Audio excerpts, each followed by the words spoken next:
Siomaru and Cranky, a Conflict Lapix remix. That's what you just heard. I know it's a pretty unconventional song to start a stream, but there's a but. I like that song, so I wanted to play it. Is that a valid reason? It's like something that not many people probably like, but I like it, so I wanted to start a stream with it.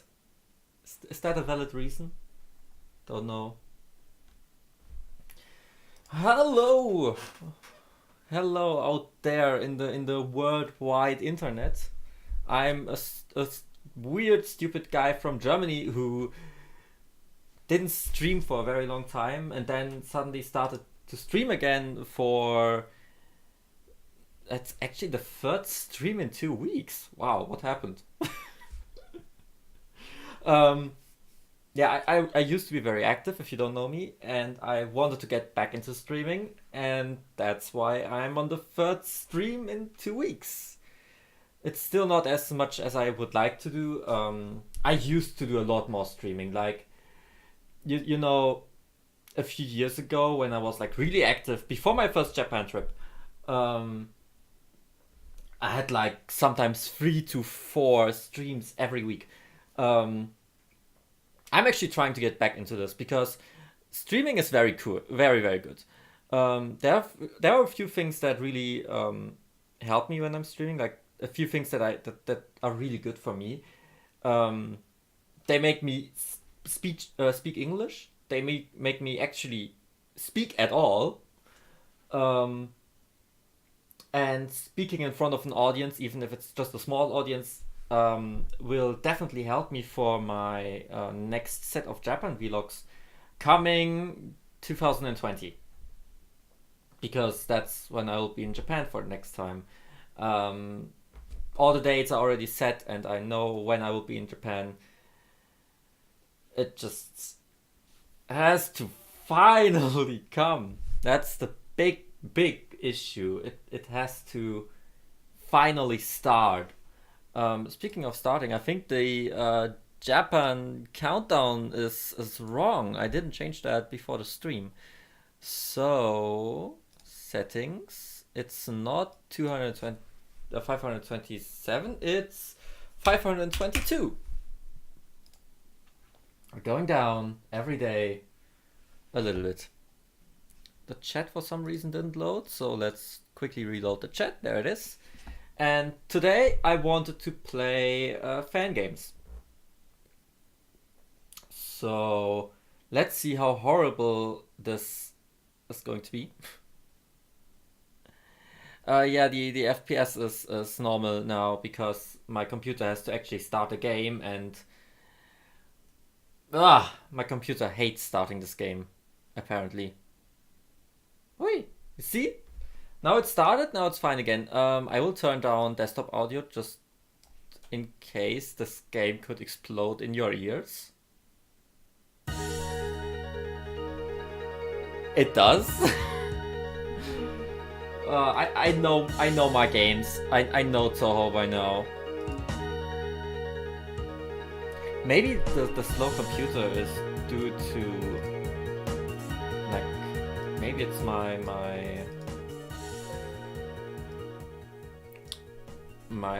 hard drive getting kind of slow, because or it's the CPU. I guess it can be both at this point. Okay, now I can turn the game music back up now that I reduced the volume.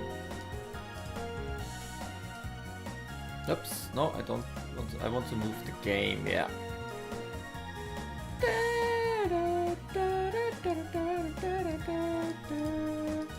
Oh, there will be so many games to play very soon. But for now, it's Riverbed Soul Saver for all of you. I think that works. You should be able to see everything. The options seem to be very low. Sound effects.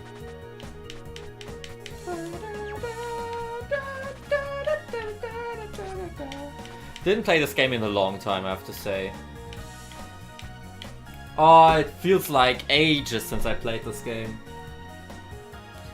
Do I want to go for Lunatic mode immediately, or do I want to try hard mode first to get back into it? I think I want to try hard mode first, just so that I can get back into the game, because, I don't know, it's been a while. It's been a very long while since I played this for the last time.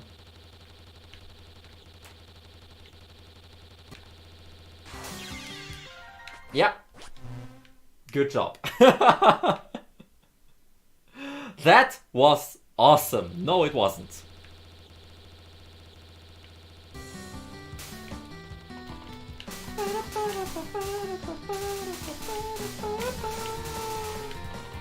Ah, the good old idle fan games. You know, when making fan games wasn't like something that everybody does yet.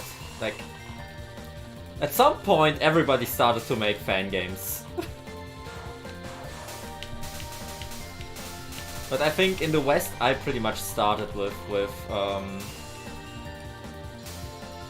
the Shattered Sky. I think the Shattered Sky was the first true Western fan game that wasn't a joke game.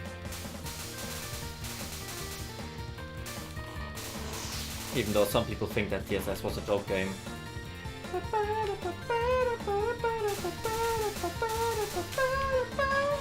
And for some reason I feel like TSS started a lot of the fan game crazy hype thing that's going on lately.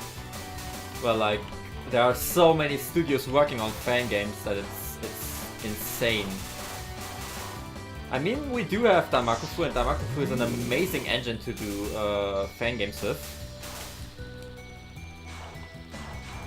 I don't know how to play this game anymore.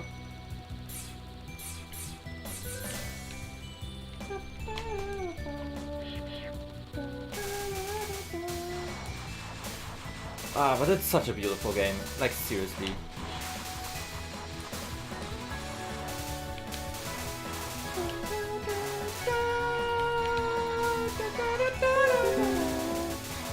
No, Kaspersky disappear. You can't see it on stream, but Kaspersky just like said something like, "Yeah, dude, you want to surf anonymously?" And I'm like, "No, leave me alone." Yo, Noe! Woo! Oh, always happy to see people that I know.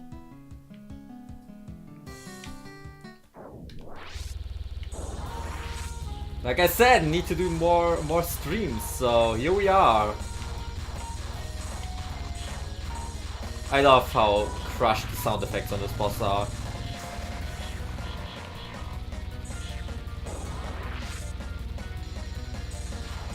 Like, for some reason, the music, like the sounds in this game, like really crush. But only on this fight. Don't really know why.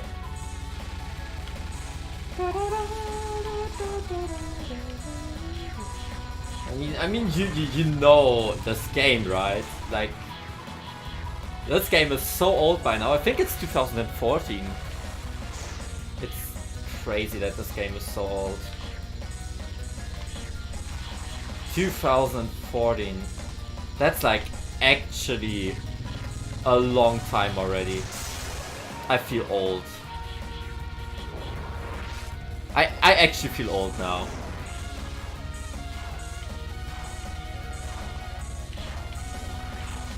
Think you were able to just camp in the center?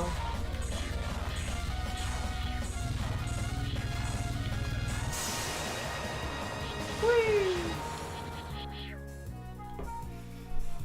But yeah, the art is pretty cool. That's actually one of the games that inspired me to start producing fan games on my own. So yeah, that's that.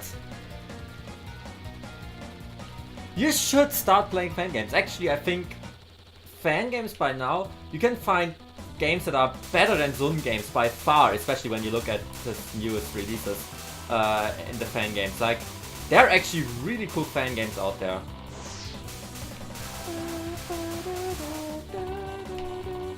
I don't really know my hyper route anymore, so I will just hyper when I think that it's necessary.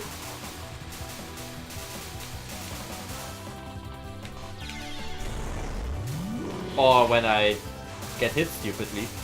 The thing with hyper is it gives you a lot of resources, so you want to use hyper when it's when there are a lot of resources on the screen, because hyper actually doubles the resources that you get, and then when you get the resources double again, so you effectively get 4 times the resources as long as you're in hyper. So you want to be in hyper like every time there are resources on the screen. A lot of resources on the screen, especially. But that's not always easy. You don't have to create your own engine from scratch. Like this game and my game that I developed and the game that we're currently developing at the moment, they all run on an engine called Daimakufu. So you can easily make a fan game as long as you have the assets that you need. Like creating the assets, that's actually the issue when you try to do fan games. Like getting assets is the hard part. But like the programming part is kinda chill. But you need someone who can produce music, you need someone to make graphics and all that stuff. So that's more like the issue when working on fan games.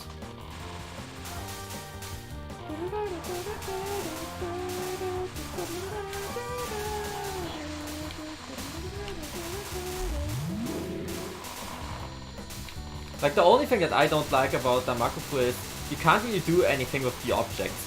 It kind of is an object-oriented scripting language, but you can't manipulate the objects as much as you want to.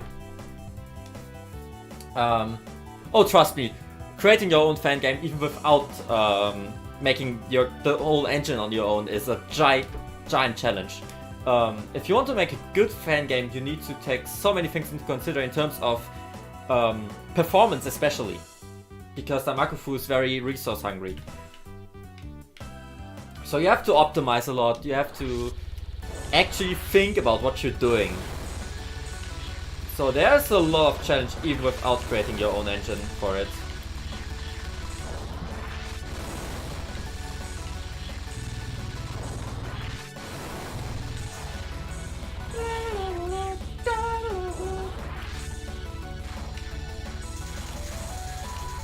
Like the Shattered Sky, which is actually horrible when it comes to the programming behind it. Got its core system rewritten 4 or 5 times. Can't remember exactly. Like, it's a lot of work, even without doing the engine on your own.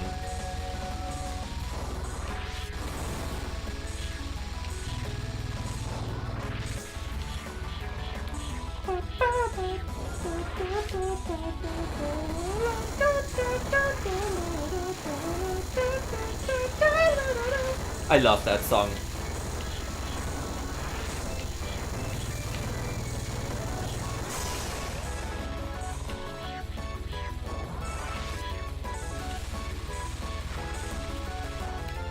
Like I feel like Daimakufu is already quite well optimized. Like it's hard to really optimize a fan game.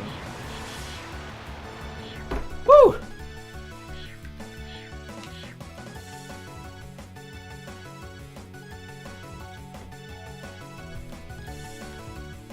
Like this engine allows you to do a lot with it, which I like. It's pretty much the best way to create your own fan game. Except if you're like a programming god, which not everyone is. I don't even know if I could create, like I'm in programming education and working on as a programmer for 3 years now, and I don't even think I could develop an engine on my own. Because there's actually a lot to it. Okay, to be honest, I'm a web developer, so PHP, so... Well... PHP, right? But still... I do have some knowledge in terms of object-oriented programming. I had to learn that a lot in school. I mean, PHP is an object-oriented language. It's just not as object-oriented as, for example, Java or C# or something. Because in PHP, all your objects are... They only live as long as the PHP is executing, and as soon as the PHP is sending the web page to the client, your objects are dead. Because then the execution cycle of PHP ends. And that's why you can't really use your objects long term. You can only use them as long as PHP executes, but you can't store them to the next request. What I used to do is I wrote very important objects into the cache basically, so that I can easily get them back when I need them. Well, I got scared there. You don't want to get hit during hypers, because if you get hit, that's rip all your bombs. Yeah, all your bombs you could lose when you get hit during hyper, which is something you usually don't want to do.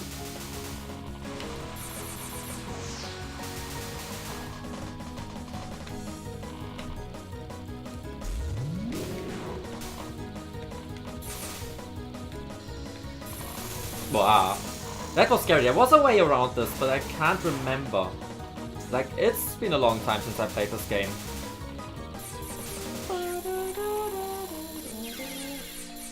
Wow, I did not see that bullet.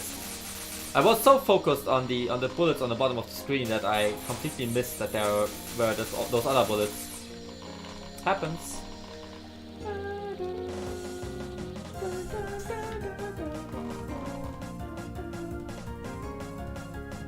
Like, PHP is actually a lot more complex and difficult than some people think.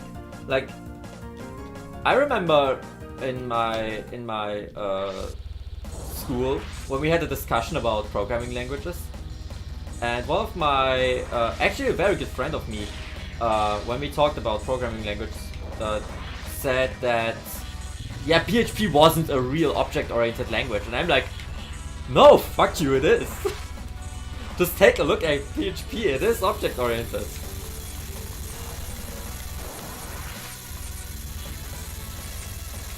But yeah. I think that's because PHP a long time ago wasn't object-oriented. Like, the whole object orientation only came with PHP 2 or PHP 3, I don't know exactly anymore. So that's why I think a lot of people don't see PHP as object-oriented, even though it is. It clearly is now. But yeah, that did kind of hurt, because PHP is like the language that I'm learning the most, and I'm also working with the most on my daily job, you know. I'm a web developer. Well, I got scared there. I'm really like out of this game. I didn't play it in such a long time.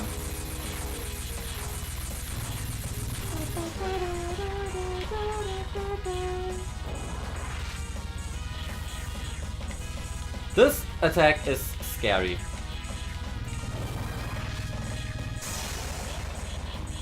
I also love how crushed the sound is.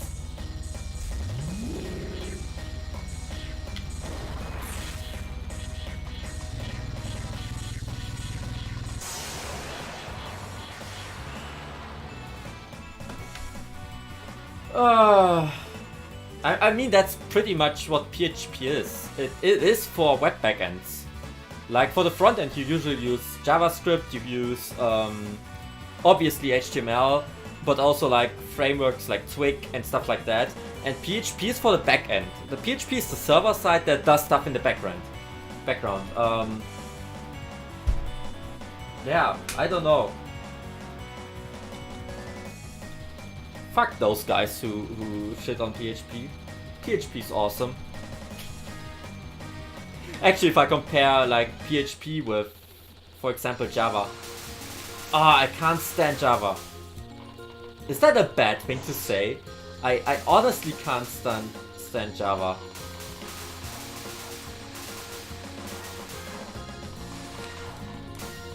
Like it's so complicated to, for example, when you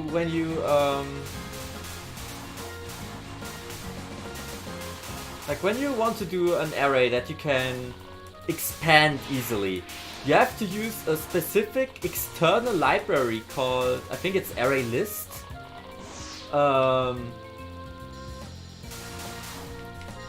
It's completely insane.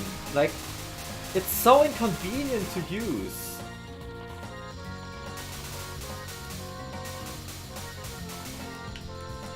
Like Java in general.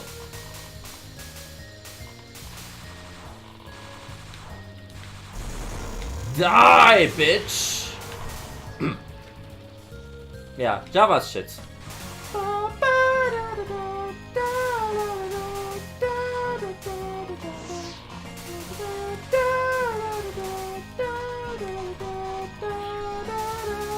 I love this song, I'm so sorry. This is like one of my favorite Zun themes, not Zun, Wanwan themes. Wanwan, the composer of this game, by the way. If you didn't figure.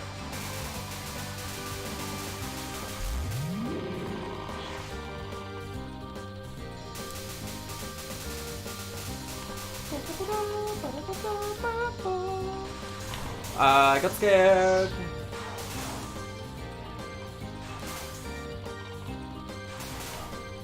I like those yin yangs, they look funny. I think I can just die, bitch, again.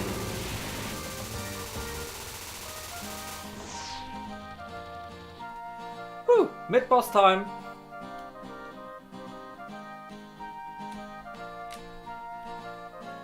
This game has such a good flow, by the way.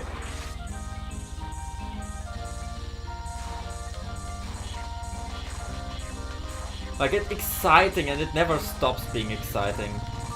It's such a well-crafted game.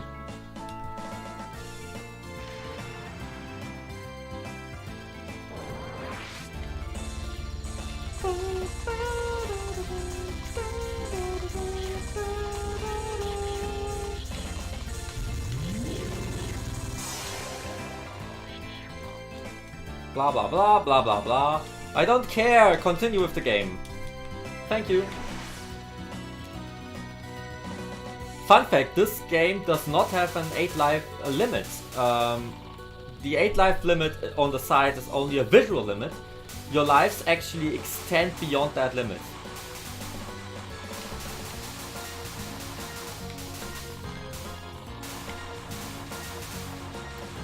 So when I would have like 8 extra lives and I collect another life, I would have 9 lives, even though it wouldn't show. But that's how this game works.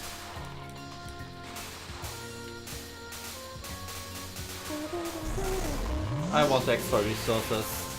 Give me my resources, dude! Like, you don't want to use Hyper just for like when you need it to survive, but like you want to use it to get resources. You want to use it to get items. Like what I'm doing with all my hypers, basically. Killing enemies, collecting items of them to get additional resources that I wouldn't get normally. Hi, Gastani! Woo! Nice to see you here. Don't know what I just did there. Nice to see you here. Yeah, I want to play RSS. Because I fucking love that game. Also, I think I messed the settings up a little bit, so the sound effects are a little bit crushed. I hope I can resolve that after this run. I think I'm doing fine. I mean, I'm streaming, so the fact that I'm streaming is actually an indicator that I'm doing fine. Because I wouldn't stream if I wasn't fine. because then I would lie in my bed being depressed. So the fact that I'm streaming is actually a good thing.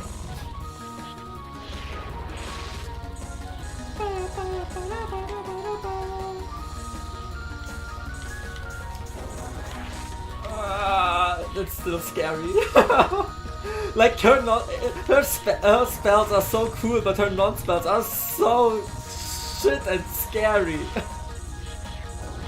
Oh god, what was that? That was the kanji spell, okay.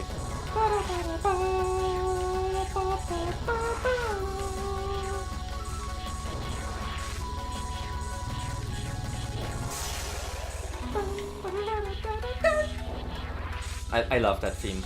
I know I say that about a lot of themes in this game, but I remember when I was at my grandparents' place, like when that game came out, like 4 years ago or something, and it actually, I listened to all the RSS themes so much. Like, that was basically my day. I was sitting on the computer and just listening to the RSS themes because, oh boy, I love them. Yeah, sadly my grandmom died this year, so I can't do that anymore. But yeah, I think RSS is like, it definitely belongs to my favorite fan games out there. Definitely. I think it is my favorite just because of nostalgia factor. I don't think it's objectively the best, but the nostalgia for this game is so real. So I guess it's my favorite just because of nostalgia.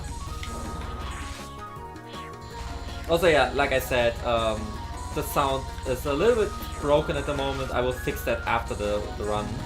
I sadly can't access the options during the run, so I can't fix it now.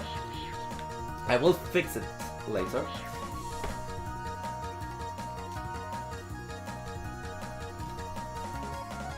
I also like Book of Sun Mythology a lot. And of course I have to say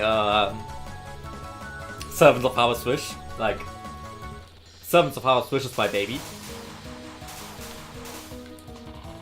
Like it's literally my baby, and I will protect it.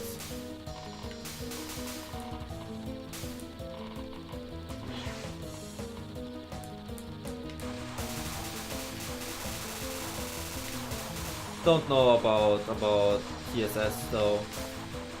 Like, I actually was pretty proud of TSS, and then I saw the reaction to the game, and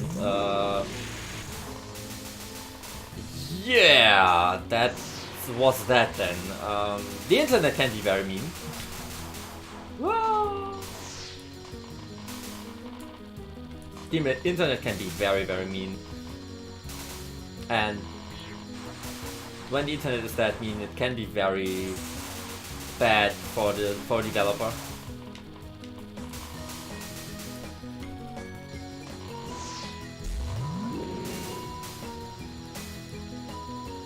But it also kind of motivated me to do another game, because I was like, yeah, okay. Like, those who played TSS always said like it played very well, but the issue was the visuals. They were very shitty. So when I started working on the next project, I was like, okay, this time we want to do quality that could be from basically like this game. Yeah, it actually was. It was hated by those who just looked at graphics, because while the game itself, a lot of people said that it played very well, and a lot of people liked how it played. The issue was that the game was that I basically did everything on my own. So all the sprites and all the graphics and everything I did on my own. And I'm not very talented in terms of graphics, so the game did look very bad. It looked not as horrible as Heaven's Resurrection of Liquor, but it looked pretty terrible. People who played it really loved it for how good and well played, but it just didn't look good. Oh, it was worse than Sun, definitely. It was definitely worse than Sun.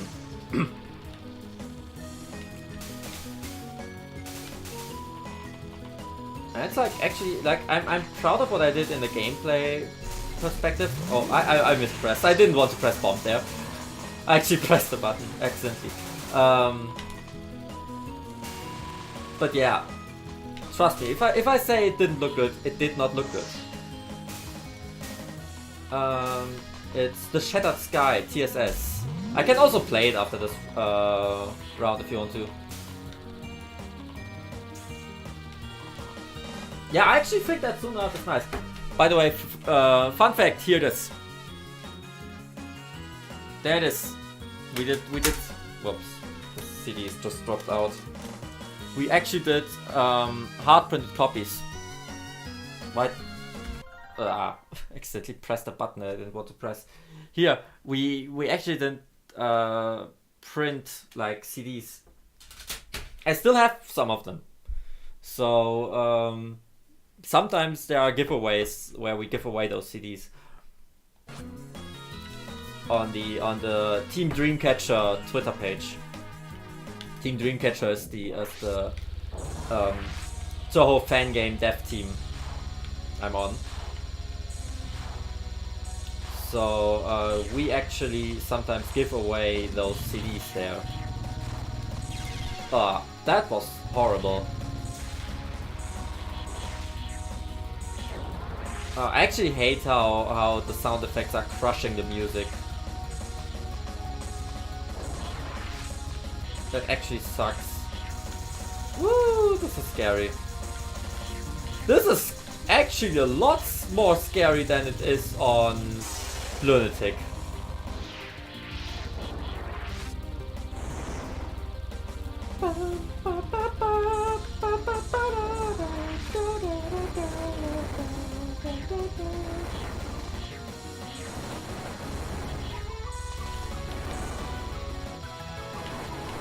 Can you move back here, please?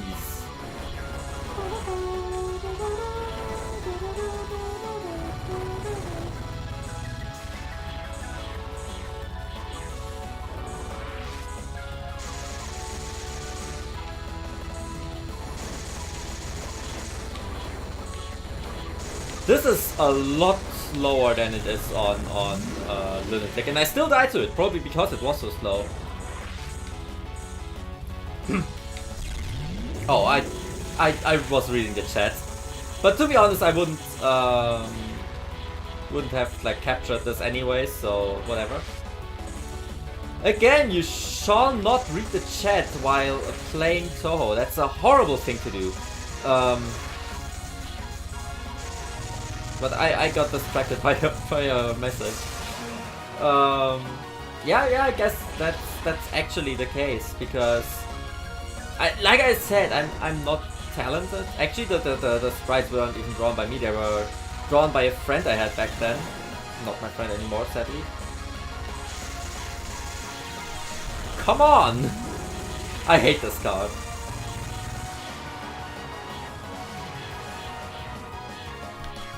Yeah, but I'm like, when something happens in the chat, I want to read it immediately, because I have 3 monitors here, so I always see the chat. I always see it. I see it on 2 sides. I see it here on the real actual chat, and I see it on this side on my stream preview. So I see the chat twice. And that's actually bad when I play. Actually very sad.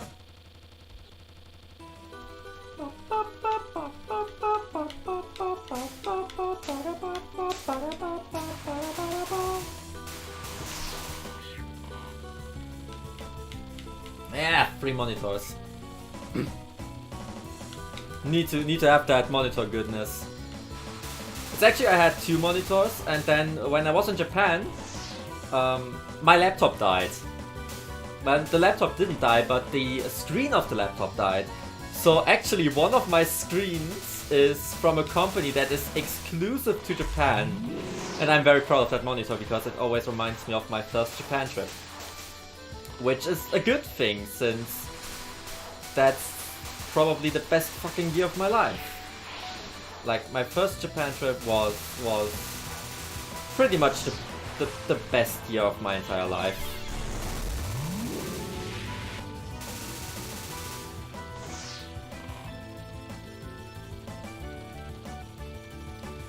Whew, and I wish every day I could go back.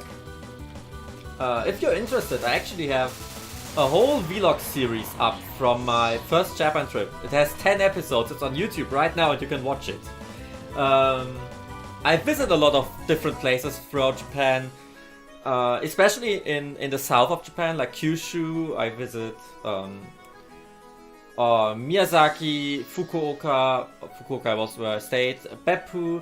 I visited Hiroshima, and of course Tokyo. And I do plan on doing another Japan series when I return in 522 days. Kyoto, Nara, and Tokyo, that's like the usual route, right? I actually did not visit Tokyo, not Tokyo, Kyoto. I really wanted to visit Kyoto, but I was there at the office, like in Japan. There's like a travel agency, and I was there, and I was like, I want to go to Tokyo, and they were like, dude, for the next 3 months everything is booked out. You can't go to Kyoto. So I wasn't able to. Yeah. Oh yeah. If you didn't know already, I stayed for 3 months in Japan, and my next trip will be 6 months. I just like doing huge, large Japan trips because you can do a lot more in that time. I feel like when you're doing holidays, like 2 to 3 weeks, you have to like you don't really get into Japan. You know what I mean? You're just a tourist then. But when you stay in Japan for a longer time, like I did, it gets a lot better, because at that time, at some point, you don't feel like a tourist anymore. You feel like now you're actually there, which is an amazing feeling. Like, that's actually very, very cool.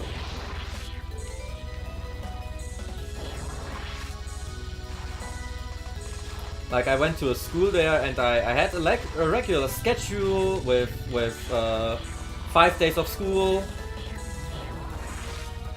And at some point, it really felt like that's bullshit, because that was a straight up wall. At some point, it really felt like, yes, now I actually am there. I'm actually living there. That's what it felt like for those 3 months. And as I said, that's an awesome thing.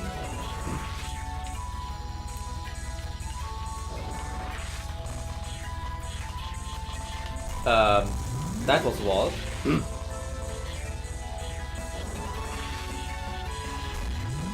Like, you want to... I feel like you really want to be in Japan as long as you can. Especially because the extra cost isn't even that much. Like, I think a 2-week holiday costs like... including flight and everything, it costs... let me guess... 3,000? 2,500 if you're going cheap and budget. But when you really want to see something, you're in the higher thousands. But my 3 months only cost like 6,000 euro, which is not a lot for 3 months. It's like effectively 2,000 euro per month, including flight, including accommodation, and even including school. So yeah, I can very much recommend to everyone who loves Japan. That's a time very well spent, and I can't control this, like, this card. I hate it.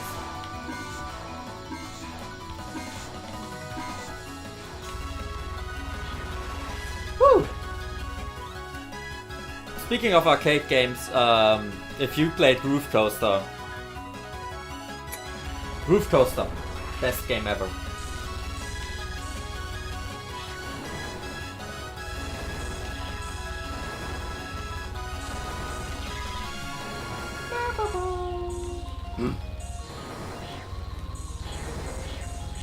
You mean kanji? That's why I went to school, because I wanted to learn. Which is actually a very, very good thing to do when you want to get into Japan, like, more regularly, like me. Like, I'm actually... I don't think I'm not a weeaboo. Like, that's a different definition. Like, a weeaboo is clearly defined as someone who disrespects Japan. I got scared because I had to scratch my nose. But I'm definitely a, how do you say, a Japanophile or something? Like, when you're completely into Japan, like, really into Japan, like, it really big time. That's pretty much what I am. So yeah. Because I was like, I don't really like the EU like living here because everything is regulated. And when I was in Japan, it was like a breath of fresh air to have all this freedom and everything. You know what I mean? It's like, I don't know. It's just great. Also 1cc. Okay, it's just hard. This is not that hard of a game, so...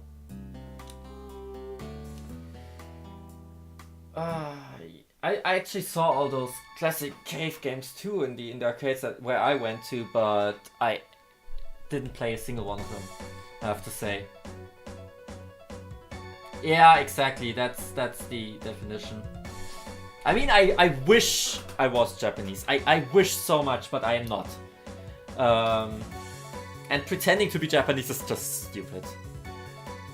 I actually was that a few years ago. Like, a few years ago, I mean 6 years ago. I was still in school, and I had a phase where I used to talk to all my friends with, like, I had a friend named Sven, and I went to him like, "Konnichiwa, Sven-kun," and stuff like that.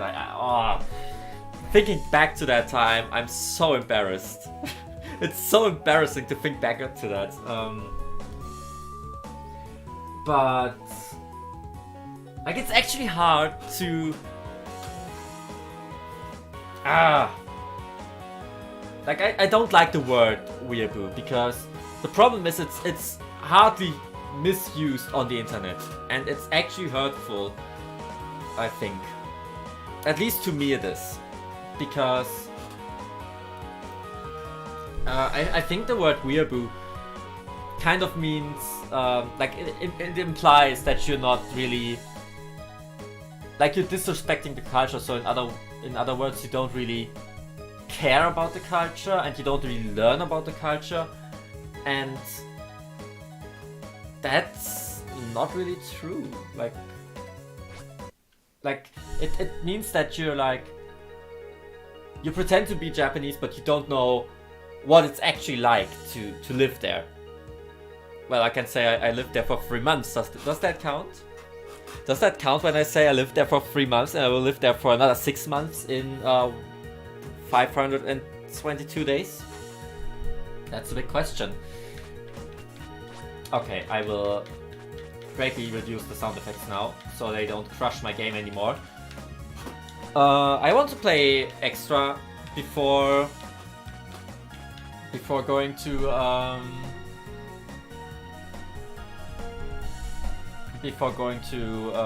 TSS. So let's play extra. Haven't played this in such a long time.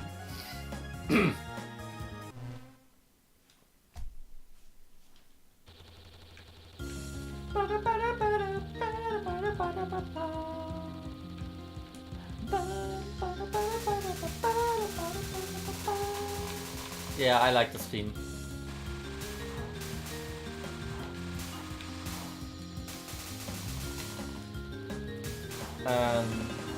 I lost my thought, my train of thought.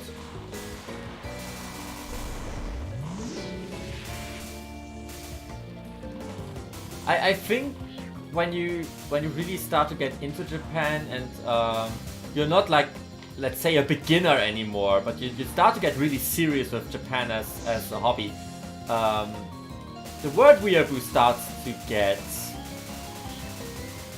hurtful, because like I said, it actually means something like you're disrespecting the culture, and I wouldn't disrespect something that I love, so it's actually hurtful to me, at least, when people say that I would be a weeaboo. I don't know.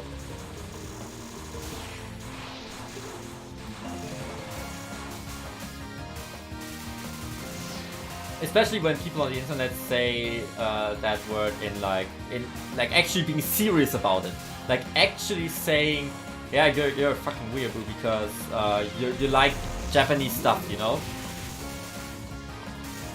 because you like a culture, because you like a country.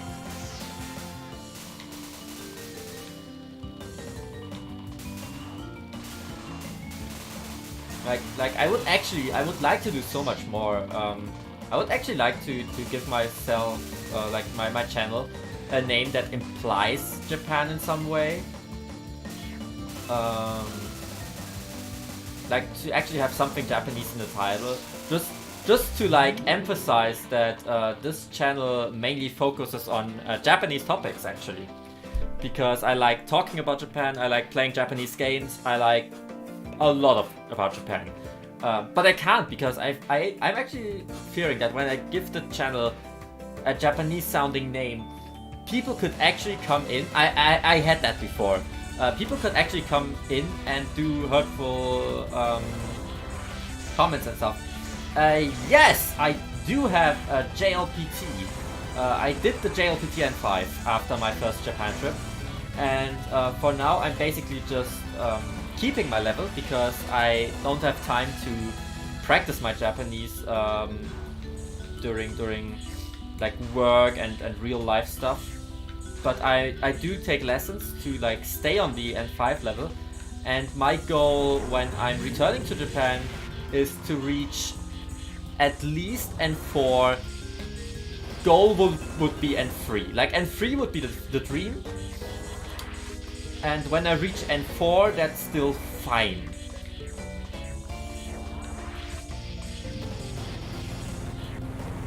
Like, I want to at least be able to speak everyday Japanese pretty well and confidently, so that in future Japan trips I can communicate with actually with the people and like engage with them. It's something that you can't do when you can't speak Japanese, because a lot of Japanese people are very shy. Actually, they learn a lot of English in their school, but they're just shy. It's just like the Japanese mindset of, before you say something wrong in English, you don't talk English at all, because like saying something wrong would be embarrassing. Going into that direction. That's like the main issue. So when you want to engage with the Japanese people, you actually have to be kind of decent in Japanese, because otherwise, like, you sometimes see a few Japanese people that can speak English quite well and are also confident to speak English, but I would say the vast majority does not speak a single word English. Not because they can't, but because they don't want to, because they're embarrassed that they could make mistakes. I got hit. I also make stupid mistakes, as you can see there. It's a very Japanese mindset thing. Like, it's something that's just a part of their culture, you could even say. Which I actually like. Like, it sounds weird. I could predict that. It sounds weird, but I actually like that. Like, people are... They try to not be a nuisance. They try to... Like, they're maybe even a little bit shy, but I actually like that. It makes... When you then, like, talk to them and you actually have a conversation, it makes it so much more meaningful. It's really cool. Yeah. As I said, the thing is, they are not bad at English. They don't want to speak it, and because they don't speak it, that's why they're bad. But they learn English, I think, as much as we do in school. As long as you're not from an native English country. Like, I'm German, so I started English in 5th class. I don't know what's that, like beginning middle school, like first class of middle school, all the way through until like my graduation. And they pretty much do the same, but they just don't use it, and that's why they forget it, and that's why they can't speak it then. And also, when there's the chance to speak it with an gaijin, with someone from another country, they don't want to speak it. La la la la.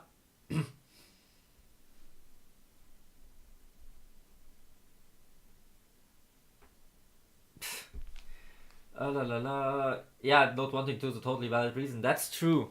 But the thing is, if you really want to have a good conversation with a Japanese person, when I was in Japan for 3 months, I maybe had 2 or 3 real conversations with Japanese people.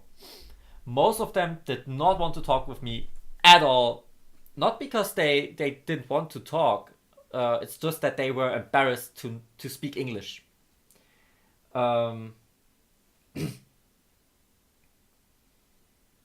Yeah.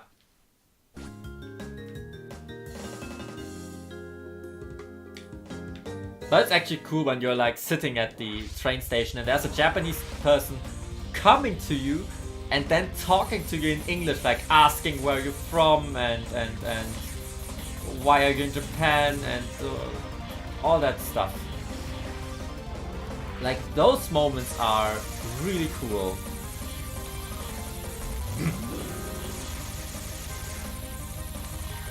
Oh, I forgot how this card works. This is a scary spell.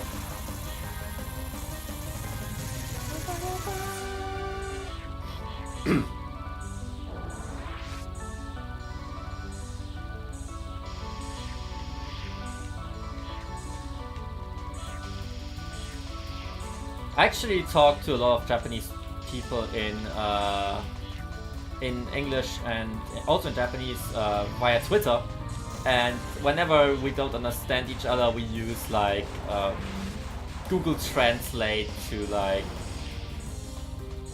get the communication going. It is quite fun to talk to Japanese people, and also those are like very cool humans. Like, I like a lot how they are all about respect and everything. I sound like that stupid Logan Paul. The Japanese people are all about respect, and the next thing he does in his stupid video is disrespecting the culture and everything. But yeah, I actually really like that. Like, the best thing about Japan that I like the most, I think, is actually when you're on the train and no one, fuck you, no one talks on its phone on the train. They're just, they don't do it. They are, because they know that people are getting disturbed by when they talk on the phone, so they just don't do it. Like especially for me, if you didn't know it, by the way, I'm slightly autistic, you could say. Like actually real autism. I'm diagnosed with it. It's only very slight, but I am. So a lot of noises are very, very annoying to me because noises are loud, and if you didn't know, like people with autism, they can't really like blend out noises they don't want to hear.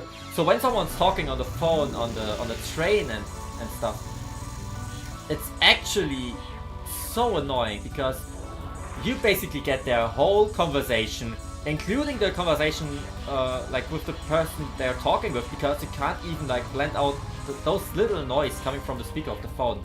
It's actually horrible. And in Germany it happens all the time. Like people talk on the phone on trains, like everyone wants to know what's going on in their social life. Like, I don't care, dude. Stop talking so loudly. I want to enjoy my train ride. I had a long day at home, a long day at home. Yeah, that's me being unemployed. I had a long day at work. I'm like really tired. I just want to go home, and I want to have some moments of quiet, like just some moments of silence. And you're talking like everyone needs to know what you ate yesterday evening. I don't care, dude. Like, you know, that's what I hate about this country. Like in every train, every day, someone talks on their phone. I don't care, dude. It's like actually when I phone to someone and I recognize that they're on the train, I immediately hang up just because I feel bad for the people sitting with them in the train. Like I'm just like, okay, come on, call me again when you're home. I don't want to talk to you while you're on the train.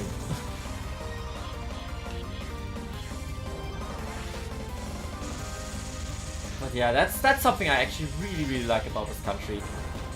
That people are considerate and actually think about the other people in their environment. That they don't want to disturb them, that they want to that they know, okay, they probably also had a hard day and also just want their inner peace, and they're not talking on the phone. It's so cool. It's like legit something that I hate about other countries that aren't like that.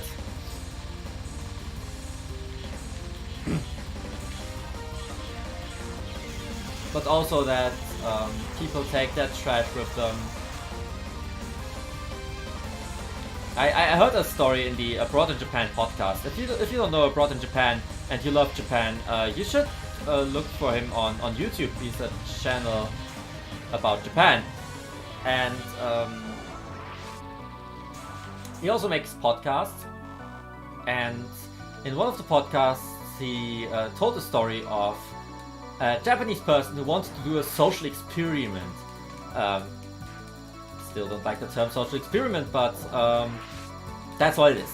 He wanted to do a social experiment, and that social experiment was basically to he left 200 yen at a very famous and well-visited spot in Japan, and a few days later, like 3 days later, he wanted to come back and see if those 200 yen were still there.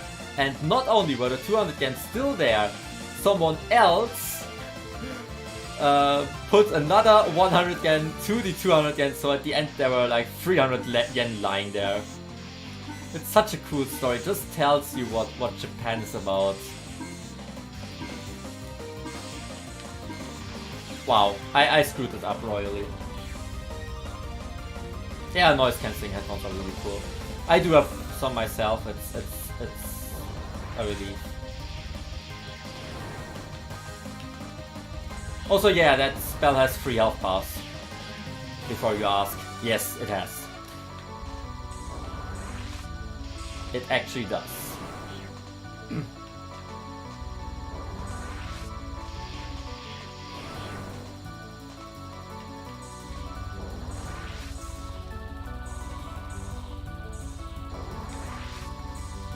But yeah, that's like one of the big things I like about Japan.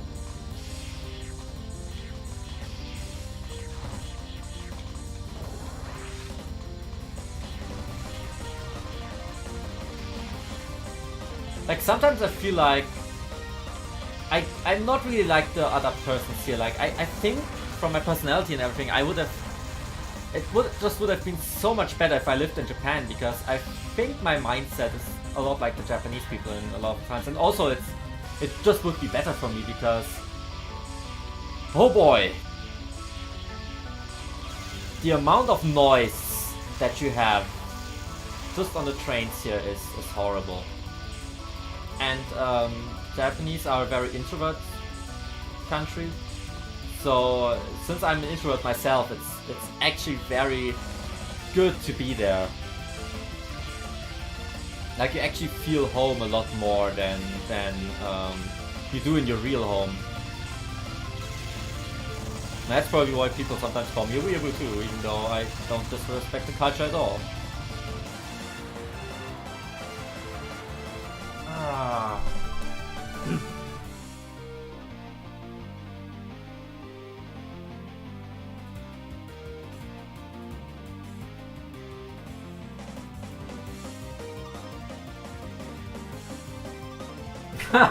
Yeah, that's some respect right there. Respect. But I'm on my stream. That's my house rule. I wouldn't talk like that in public. Like seriously. Also, if you're wondering why I'm talking into this direction, even though the chat is on this side, this is where my microphone is. So I have to talk into this direction. But yeah, noise cancelling headphones, I can agree, it's a beautiful and perfect invention.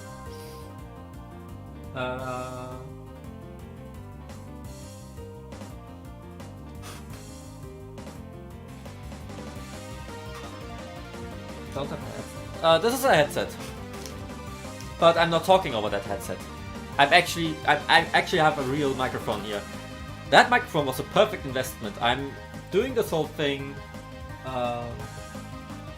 Without mic. Headphone? Headset is the one with mic, because it's a set. But yeah, this headset does have a microphone, but I still have this microphone that's actually a lot better, and I don't even know how old this microphone is. It's way too old. I think it's 5 or 6 years old by now, but it does its job, right? I mean the sound quality is good, right? Is it? Can you give me an approval of sound quality? Does it sound good or does it sound terrible? Because that microphone actually only cost like 50 euro or something when I bought it. And it does its job for 6 years, and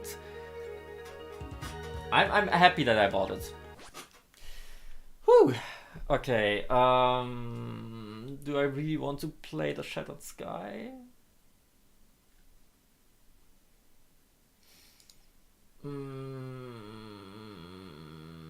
Or do I want to play a different fan game? Feel free to request. Feel free to request a fan game. I either can play another Idle fan game, like the same as you saw like right now, or the Shattered Sky.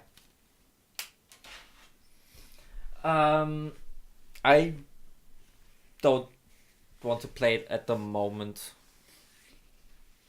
I will play it at some point, but not today. Today is like I want to get back into the games with the games that I know before trying out new games. You know what I mean? Like I need to get back into this whole thing first, and I will do that by playing games that I know, so I at least kind of still know what happens. A Shining Shooting Star, that's a great idea. I actually love that game. I just have to look where it is. Because I don't know. I know that I have it installed, but I don't know where it is, and I also don't know if the I don't know if it works because I had to set up my computer, and by doing that I might have broken Shining Shooting Star. Let me see. I will try.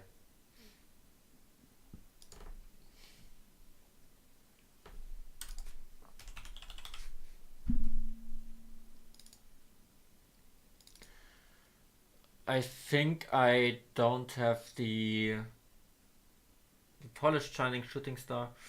I don't want to download it now. Can you send me the link and I will set it up until next stream, because I don't want to do it now,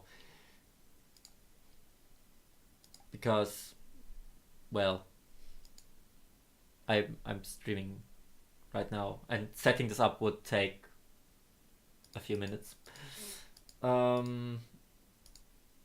So instead,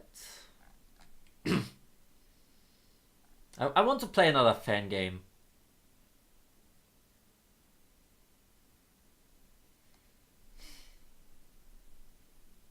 I could play TSS. I could also just play. I will open this in a separate tab so I find it later. Okay, thank you. But I could also play. Or where is it? Book of Star Mythology. I do have that one.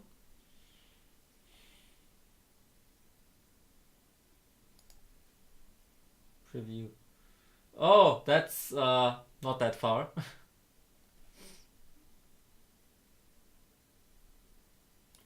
I think The Last Comer. Nope. That's a nope immediately. Let's play.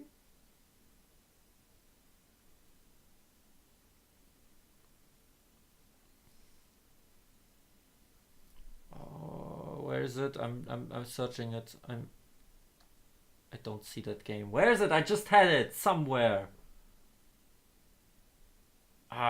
Grumpy old man.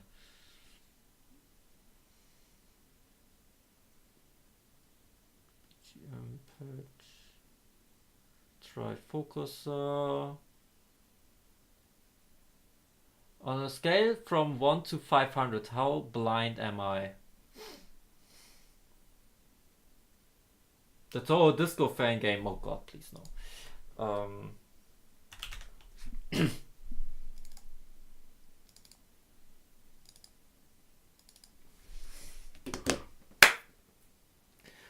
This the game, like the stream is running on a very low frame rate now because my processor has to load the game. That already happened a few times. It will fix itself in a few minutes. It will fix itself. Just wait. There. Oh, why does the lock window open? I don't want the lock window to show. Wow.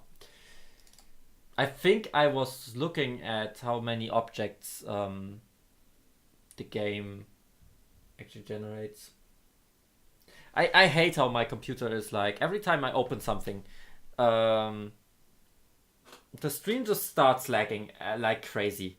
I don't know what's wrong with my computer. I think I have to get a new computer at some point, but I don't have the money to get a new computer. Especially because I want to go to Japan. So at the moment, we just have to live with this. I can't do anything about it. I'm so sorry. I'm usually someone who looks a lot at quality, but can't look at quality when my computer's like that. You see, now I started it once and now it just works. Also, ear rape.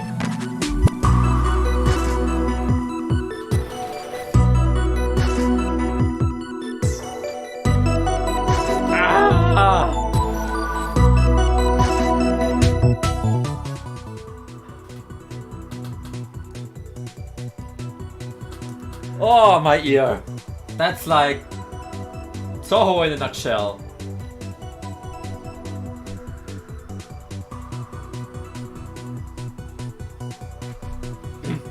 Okay, I should be ready to go again. Is everything working fine again?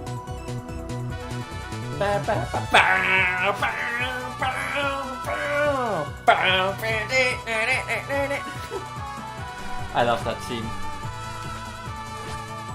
I'm going to play hard mode. I do have a Capture of Lunatic mode, but again, I didn't play this for a long time, so I would rather go for the mode that I can safely clear than for a mode where I'm not sure if I can clear it.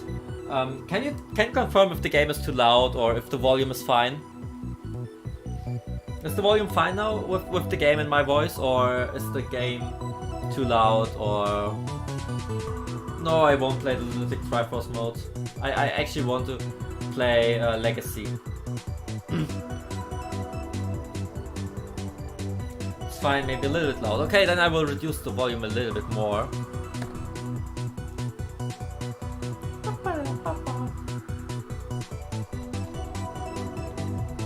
Come on, volume settings. Better?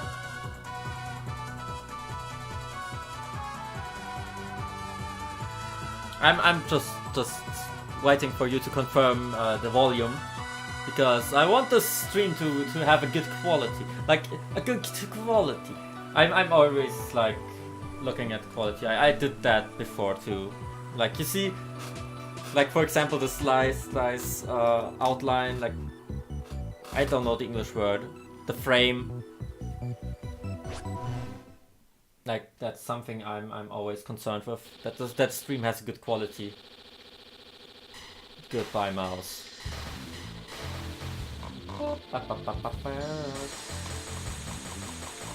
Do I remember how this game works? That's the big question.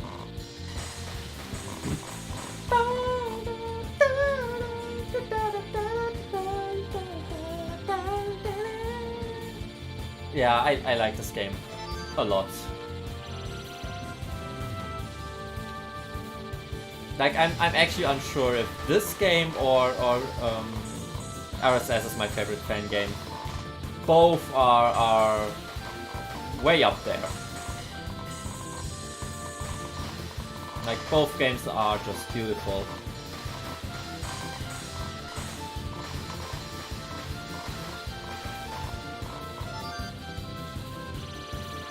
Yeah, true.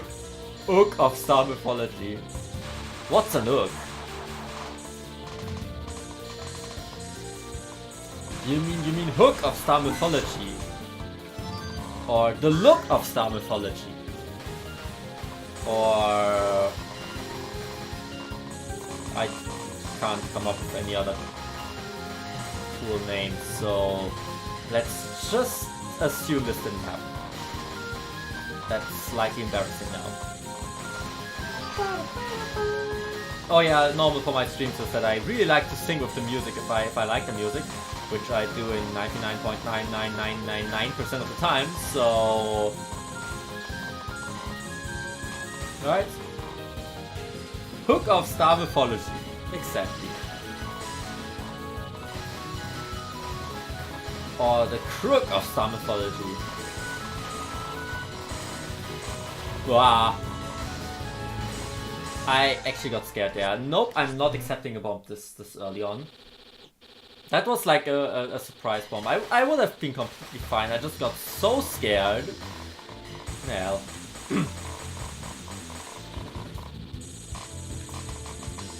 I actually want to meet a lot of the Japanese fan game developers when I'm in Japan the next time. Like I want to visit at least Maki and Mace. Maki, if you didn't know, is the person behind or what's it called? I want to visit like to see Mace, and I want to visit Maki, the person behind. What's the game called again? Heavenly Gathering of Clouds. Yeah, Maki is the guy behind Heavenly Gathering of Clouds, so yeah. Okay, then see you in a bit, I guess. But yeah, I want to meet those guys.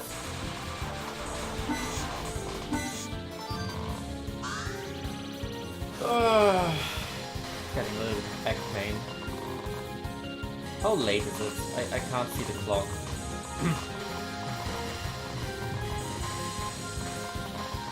I have to play.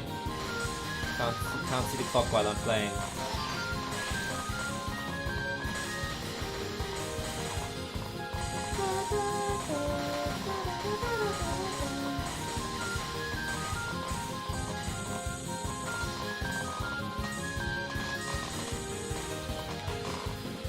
Okay, now for this section. This time I want to be able to do it correctly. I know that they will shoot, so I'm streaming down a little bit so that I'm prepared when they shoot. There's the shot. Okay, this time it worked alright.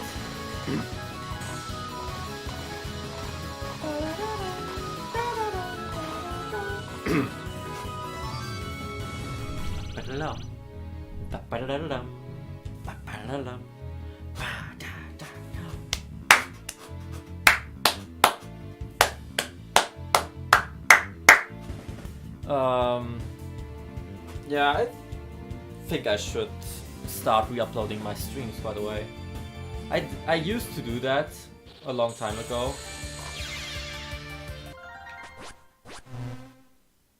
I think I should do it again. I just don't know if you still can like easily export your streams from Twitch.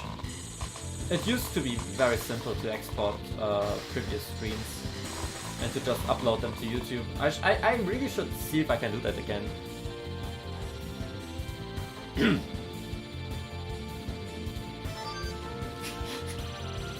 Thanks, Nue. I feel really good about myself now.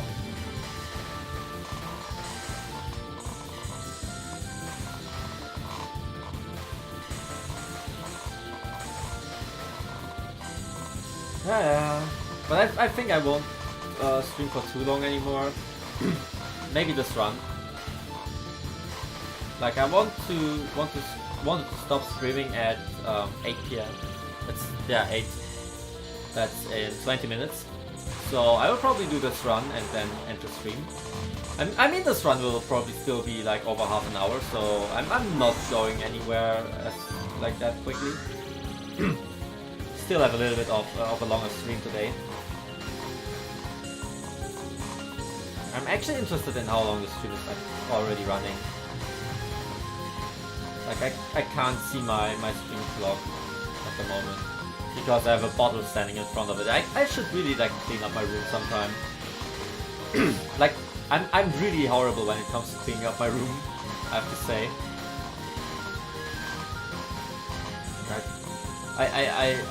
I really hate how do you say it? Not the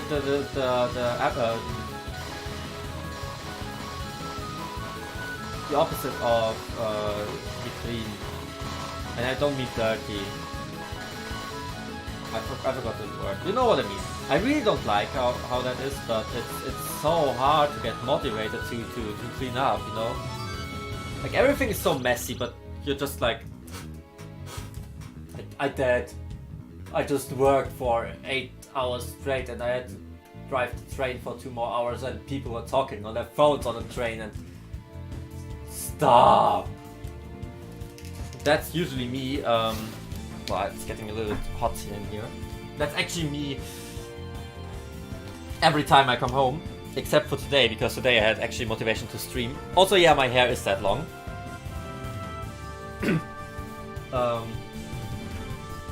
But that's actually a terrible thing because, you know, I want to clean up, but I just can't because energy is too low. Do you know that when it's like you're having an internal battery, and when that battery is empty, you kind of can't do anything anymore. That's how it is with me, and work usually like pretty much exhausts the battery completely. Like that's also why I try to stream a little bit more now, because I feel like streaming actually recharges this battery faster because I'm actually doing something.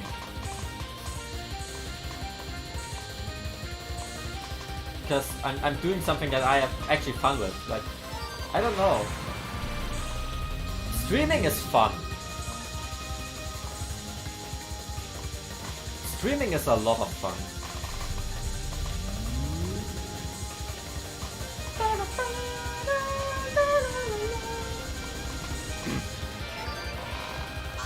It's something that I really lost for a long time. Wasn't streaming for forever. But now I'm back! Don't know for how long, but this time I'm a little bit more serious about it. Because I actually want to be back. Because it's good for my health. It really is.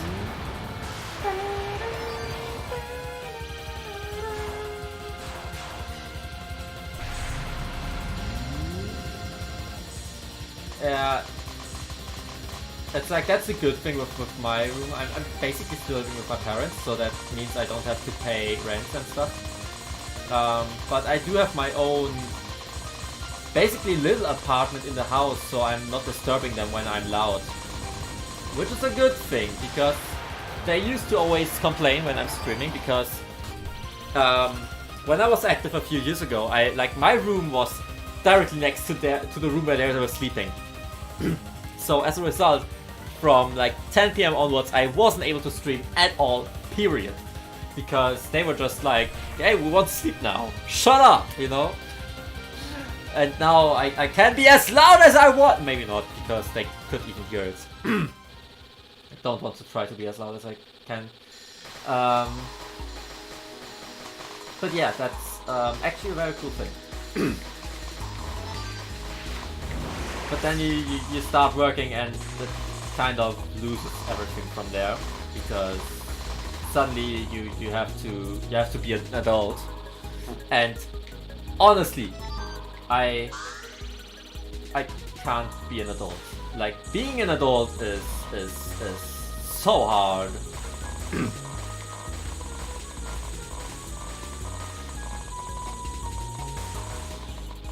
Like, the days when I wish I was young again is like every day. Just every day. Like, being an adult actually sucks. I remember, like, when you're a child, you always think like, yeah, being an adult is so cool. Adults are like, being an adult is amazing. They can do all those things, and then you get old and you realize it was a horrible trap. It just was a horrible trap. like honestly, it's just a horrible trap. I hate the spell, by the way. And you can't go back. That's the worst thing.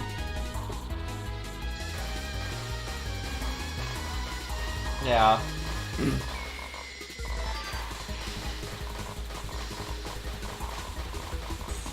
Like, I think there's, and also, like, if you look at the future, it doesn't really look that bright, to be honest. Like, looking at climate change and also at all the international conflicts, and they will get worse. I mean, trust me. Real talk here for a second. There will be massive amounts of refugees.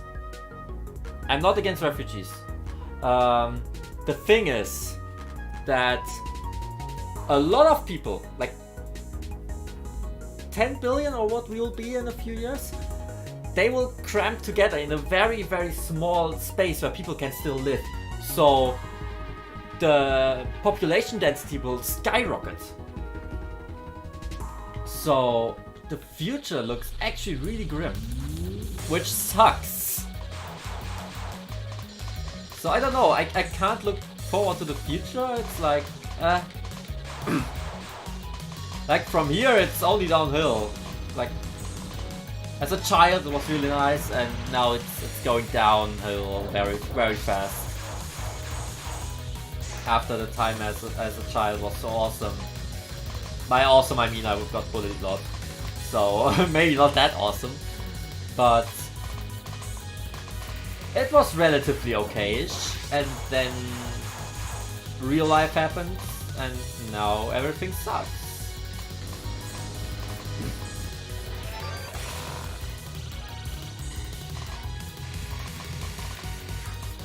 And then there's stuff like here, Article 13 with the EU Parliament basically trying to ban all social media.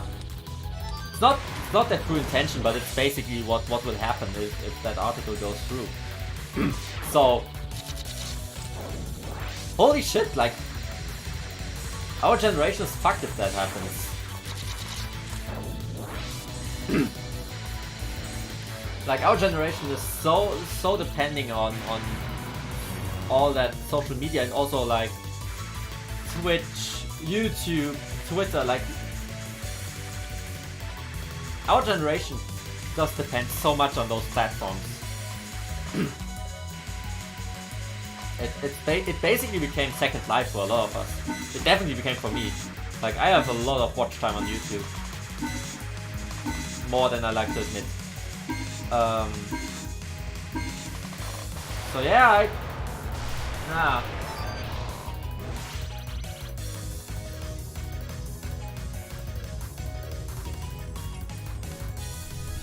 the thing is, it's pretty clear that the climate change is man-made. Like, when you look at the data, the amount of carbon dioxide in the atmosphere is extremely high at the moment. I think it's higher than it was in the last 150 million years. It's actually crazy. Yeah. It's not cool. And you can already, like, the thing is, you can already feel the effects of the climate change. Like, it doesn't matter if it's man-made or not. I mean, 99% of the, what's it called? 99% of the scientists say that it is man-made, and they have learned their stuff. But that's not what I want to talk about. The thing is that you can actually feel the effects. You know, in California there were like those giant fires, and also here in Europe there was a massive drought this year. And the effect, like the reason why there's this massive drought is because the jet stream, you know, that giant wind air thing that spans across the northern hemisphere, that one is actually weakening. And the thing about the jet stream is that the jet stream is basically pushing the clouds and the rain into the countryside, because without the wind in the stratosphere, the clouds just stay over the ocean. As an effect of the clouds not getting pushed into the countryside anymore, it comes to massive droughts. We had one, like I said, here in Europe. There's also like the wildfires in California because the ground is just so dry.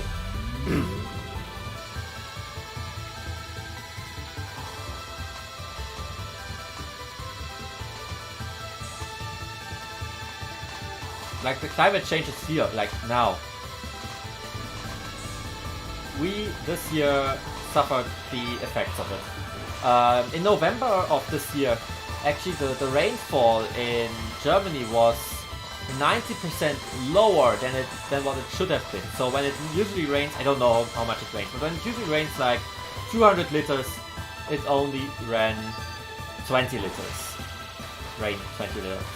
So that's because there's no jet stream anymore to push the clouds into the countryside. And the reason why there's no jet stream anymore is because the jet stream was created by the the differences in temperature between the equator and the North Pole. So the massive temperature difference between the tropical areas and the Arctic areas are creating those giant winds. And the problem with the whole climate change thing is that the North and South Pole are increasing their temperature 10 times as fast as other places, like as the tropical regions. So the temperature difference between the Northern Hemisphere and the tropical regions just goes down. And as a result of the difference not being that high anymore, it basically takes all the energy from the jet stream. And the jet stream is very, very important for cloud systems to work. It's a very like complex topic. Too much for me to explain because I'm not a scientist. But that's basically what's been happening. Like very, very short explanation. You can feel the effects of the climate change like right now. Well, not as much anymore because the effects are stronger in summer than they are in winter. But yeah. Man-made climate change is very real. Sadly it is. I wish I could just ignore it too, but the effects are very real. Because the big issue is when you don't believe in man-made climate change, I think you tend to show behavior that actually makes the problems worse. Which 99% of scientists say that it's true. Like, there is man-made climate change. That's what most scientists say.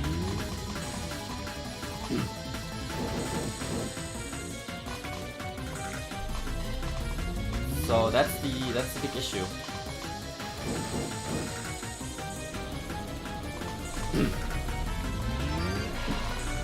And what you're saying with it wait a second. I now have to show you something. How's it called? I have to quickly look at Twitter again to see how it's called. There's a curve in carbon dioxide in the air. It's called the Keeling curve. And the Keeling curve is made at a place where there's like basically no other influences. And I can show you. Let's go to the last week. Let's quickly add another capture.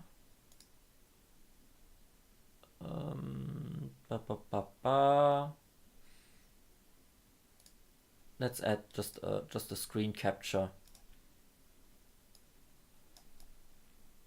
This is the current Keeling curve. As you can see, it's pretty steady. It does like every hour it like screenshots the current carbon dioxide in the air. I should put my cam actually like, but I can't do that. Let's make just the window a little bit smaller so that you can see my face again. That's not the window. No screen capture. That one.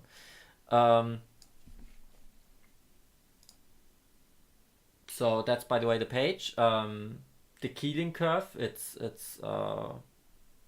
pretty significant, and as you can see, it goes back like 800,000 years. And you can see in the last 800,000 years, there always was climate change. There always was a change in carbon dioxide in the air, and it's proven. It's proven that carbon dioxide in the air is what causes the climate change. But you see, we're getting closer to our current time, and this thing just skyrockets. It never crossed even like 300 before. but humans come in and it skyrockets over 400. That's parts per million, which is actually insane. And you can see how every year, say, no, not 2 years. I think I want to go to full record. You can see how it increases, but it also increases faster and faster.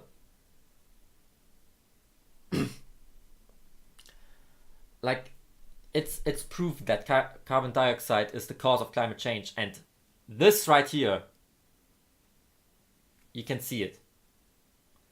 Yes, there was like climate change every few 100,000 years, and it was actually already kind of big, like averaging between, like, as you can see, it sometimes goes down to close to 150, sometimes it goes up to 300, but it never was above 300, and it certainly never was above 400. And you can see where the data is how they get the data. It was recreated from ice cores before 1958, and the data collected is after 1958 is from Mauna Loa, so it's on Hawaii, which is pretty far away from all the big cities and stuff. So it's pretty accurate. This is man-made, and this is real. Just saying. Of course, I can link you that page. There it is. It's called The Keeling Curve by the person. I can only open the German English. Yeah. It's called The Keeling Curve. It's at an observatory at the Mauna Loa, and it makes a screenshot every hour, and you can see how the carbon dioxide in the last years is climbing up and up and up. So you don't want that to happen in on this planet. So I'm very sorry for this short expedition to climate change research and stuff. I die as I'm saying sorry because, like you see, I just died. That's like me having to pay for this non-Toho topic thing, off-topic stuff. But that was important to me because we actually have to change something as humans.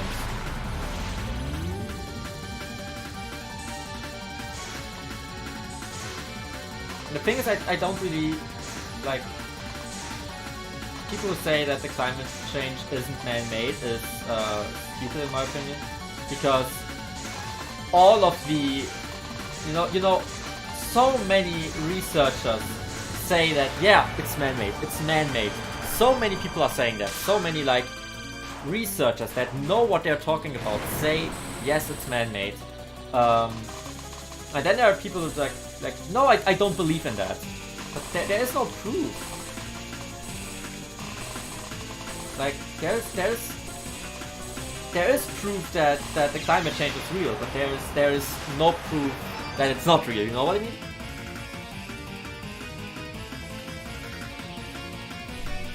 I think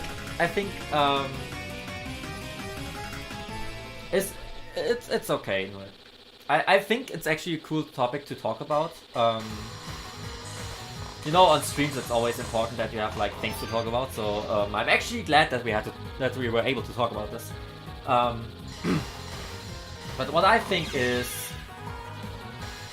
with a lot of things, is you don't want it to be true, and that's why you say it's false. Is that a valid thing? Because there are a few psychology factors that are playing into this. For example, there's this factor that when you're pretty sure about something, and then there's proof that it's wrong. A lot of people tend to like not like believe in that proof, but instead just say, no, it is wrong, because actually admitting that it's false, what they thought, is hurtful, which is actually a psychological thing. And that's why I think a lot of people don't believe in the climate change, even though it's scientifically proven. And also another thing about this whole topic is that the thing is with climate change, you don't feel it immediately. The effects on climate change, they aren't immediately there. The effects of the climate change, they show... Yeah, the never my fault mentality, you could say it like that. The effects of the climate change, they show long term. Climate and weather, they're something different things. Yeah, people who argue in it not being real, they are just stupid, to be honest. Like, I don't want to offend you. Like, I don't want to offend you. It's nothing personal. I just... Like, there's so much scientific proof for it. But the whole issue is you don't feel it. The climate change already started. And we do feel the effects here. But the effects aren't immediate, and the effects aren't visible, if that makes sense. Like, you don't feel the effects because the effects are hidden. It's something that I also wrote. I can't DEFCON today. It's also something that I wrote where people basically are saying that the whole issue is that while the climate changes, the effects only show short term. So we can say long term that something will happen, but what exactly will happen, like for example a very strong typhoon or a drought like this year, that, like, the problem is those are effects you can only say a few weeks in advance if you're lucky, sometimes even just a few days, the immediate effects. And you can say, yes, that happened because of the climate change, but then people are saying, no, that's just weather, that's always been that way. The thing is, the intensity, like the weather phenomenons, they already existed thousands of years ago, but the intensity goes up, so we have stronger typhoons. Actually, Japan was hit by the strongest typhoon in, I think, over 60 years this year. It was a very strong typhoon. And the whole issue is, yeah, that's weather. You know, it's just weather, dudes. But it's not. It's actually climate change. I need to focus on that card. Sorry.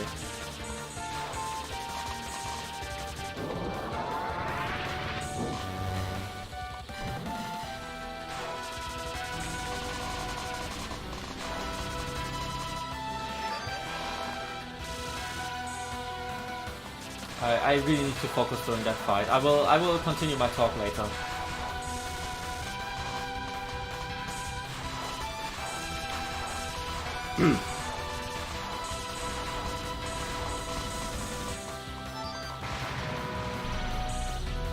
And I hate this card. This card is legit horrible. Don't want to die. I should really use my bombs.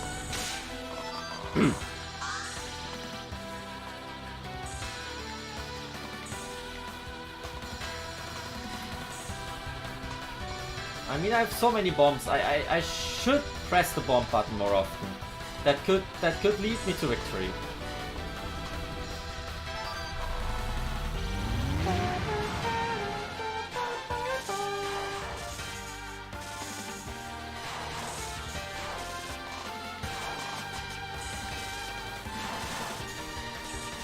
I don't like this card.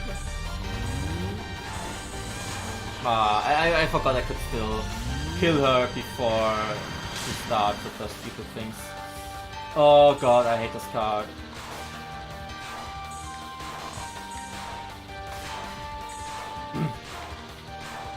This doesn't work as it does on Lunatic here. I'm used to the Lunatic version. Oh boy. Oh, and I also get the last word.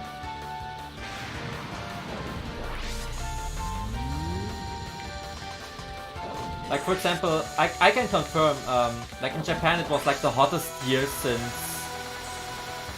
so many years, and Japan is a country that has a lot of water around them, so they're actually kind of fine aside from typhoons. Like typhoons will become a lot more stronger. But an immediate effect we had here in this country is all the gasoline prices went up. You know why the gasoline prices went up? Because it didn't rain. Why didn't it rain? Because of the whole jet stream thing. So as an effect, I had to pay a lot more for driving to work every day. It actually, the price increased by like 20 or 30 cents. It's actually insane. That's like a lot. Yeah, Japan got like 42 degrees, I think. And that's it. It's like the weather phenomenons. That's what increases. They get more intense and they get more frequent. That's what happens due to climate change. Like extreme heat waves, droughts, typhoons. For the US, probably even more the hurricanes. That's just, it's getting more and more because of that.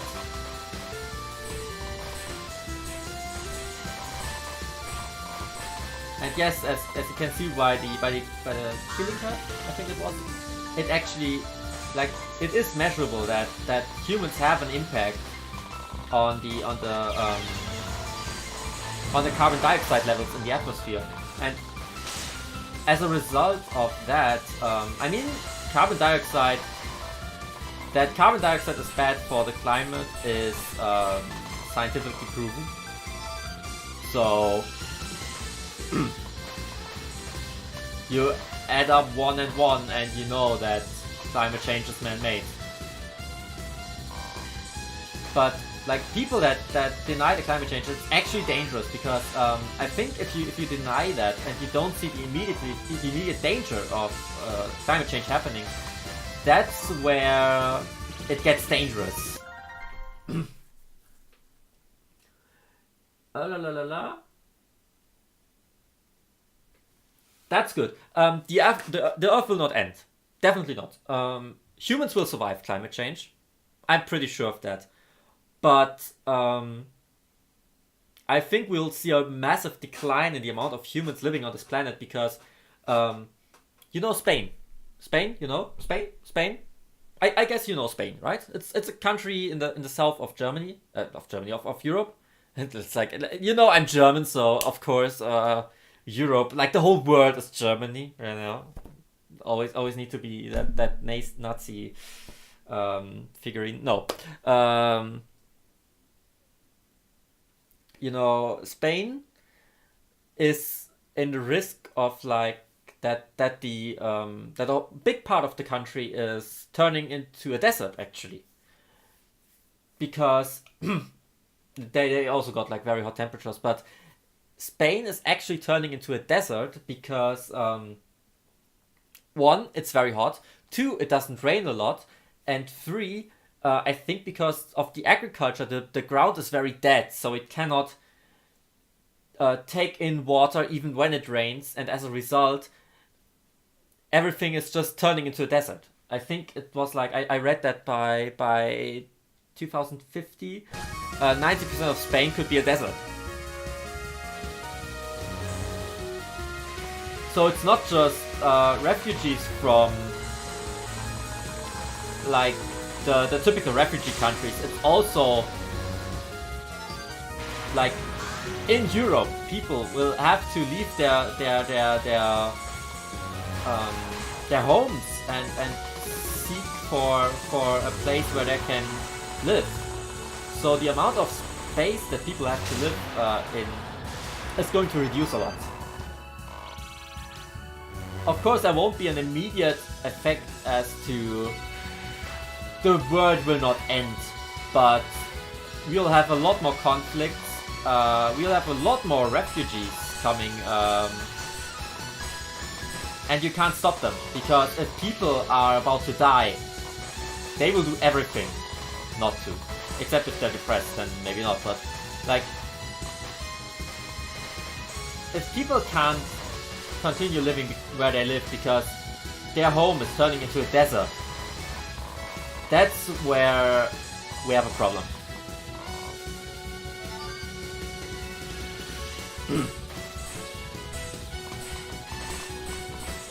Something else that I don't get: CO2 and sunlight's the core of life. Plants need CO2 of photosynthesis, which we eat. Animals eat blah blah blah. Plants are dying because there's not. No, that's wrong. The reason plants are dying is, oh god, what was that? I'm not entirely sure on that. I know there's a scientific reason, but like people are cutting down trees like crazy, but plants are actually dying because the carbon dioxide, as far as I know, goes also into the water, into the ocean, and the ocean turns sour because of that. And when then the air like goes up because of the do you know the term sour rain? Like I don't know the sour rain. Acid rain. Okay, it's not carbon dioxide. It's actually different.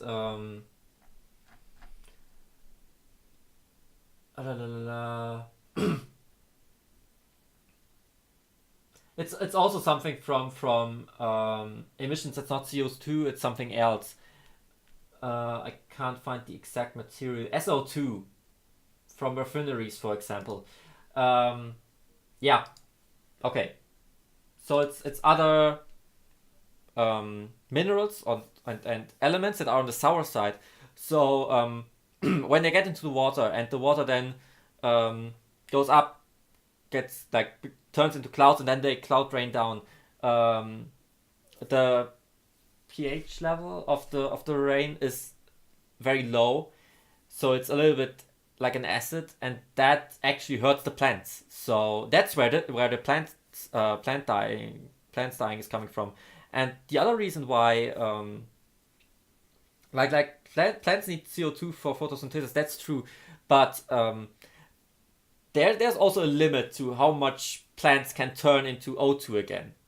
And we are just emitting too much CO2, so the plants can't possibly like change all that CO2 back into O2. It's just too much. And also we are like cutting down so many trees for paper, for desks, for basically everything, that the trees can't, like, there aren't enough plants out there to use all that carbon dioxide that is in the air. So the plants are not dying because there's not enough CO2 or too much CO2 or anything. They are dying because of different reasons. Most of them being either also droughts. That's the next reason, droughts. But also the acid rain. And they can't use all the CO2 because, I mean, that argument with the plants don't have enough CO2 in the air. You see the curve that I showed you. The plants did not have any issue in the last 800,000 years since we can like measure the CO2 levels in the air. They did not have an issue in all that time, and now suddenly, where we humans appear, they do. So, if plants are dying because there's not enough CO2 in the air, they would have had this issue a lot worse years ago already, because you have seen how low the levels were before and how skyrocketing the levels are now. So that's actually not a valid argument.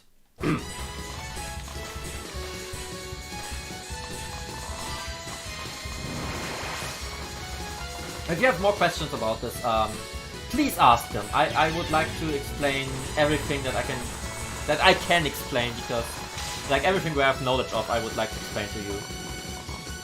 Because this is actually an important topic, I think.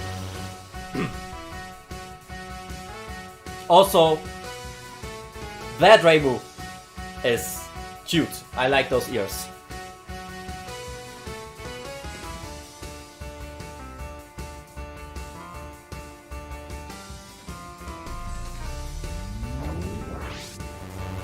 Nezu! I also need to focus on that fight, because it's actually dangerous.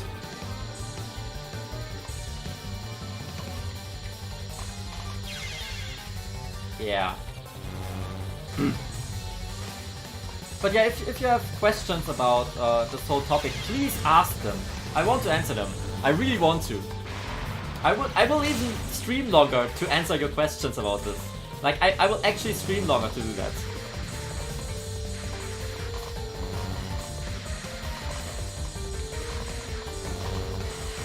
Because it's a topic that I am really invested in, you could say.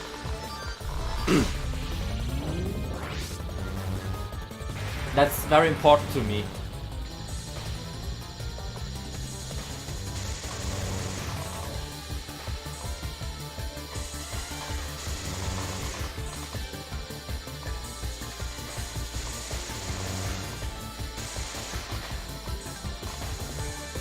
Wow.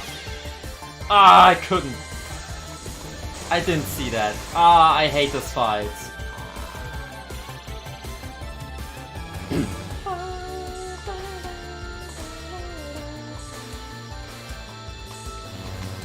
Oh, no. I can't. I just can't. I don't understand how those attacks are working.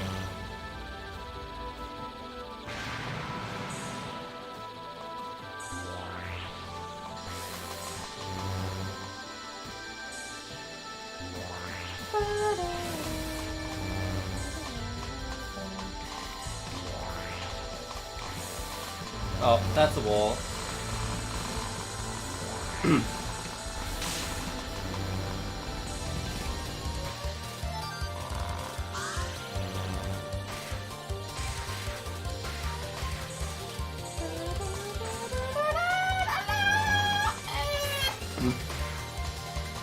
This is actually a very nice attack. I like this one.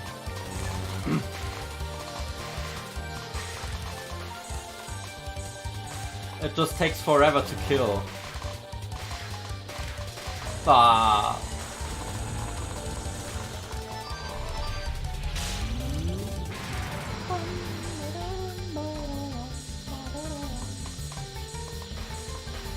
Here you have to kill those rocks, which is actually harder than you think.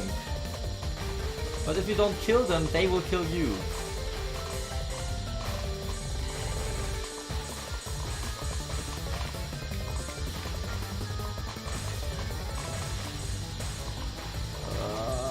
Die!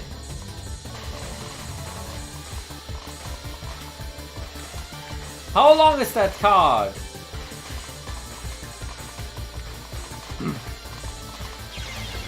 Ah, come on. I was so good, but then I died at the end. Oh god, what was the survival of her? I forgot. Only had 4 more lives too. Oh yeah, it's something that when you don't know that it's coming, you die. That's always nice. Okay, so Nezu's gone, so those are gone too.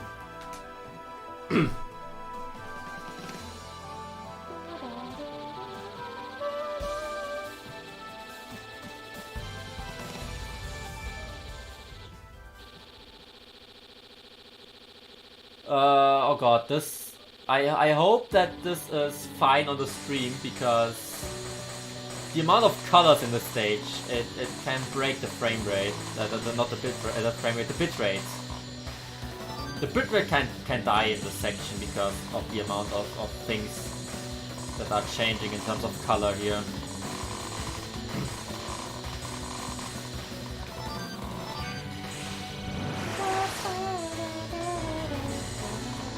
I will not risk it. I want to see this, you know.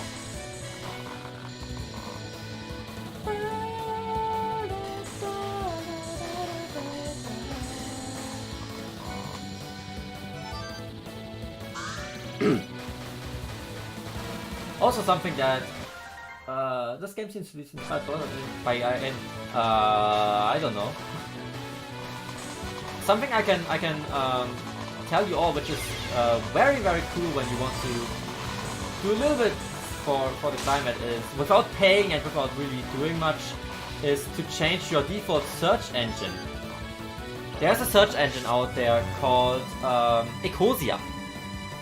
I will send you the link.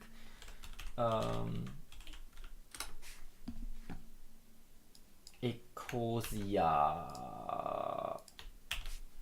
There. If you use this one as your default search engine, it every time you search, they of course get advertisement money, and with that advertisement money, they are like a charity, and they plant trees all over the world, which is a very cool thing.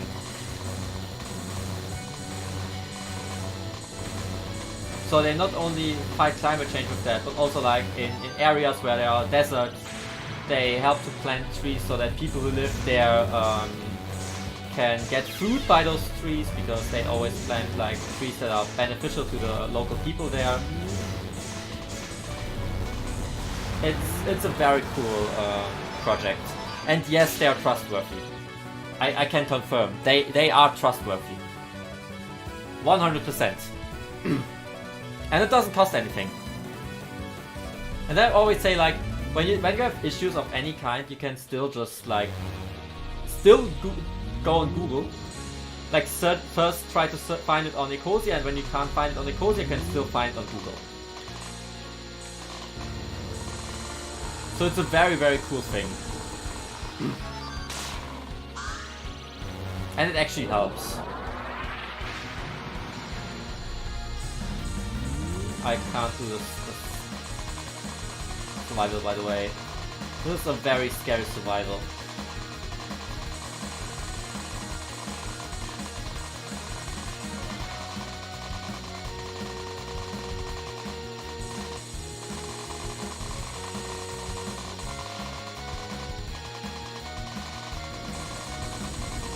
Want to capture it? Yes!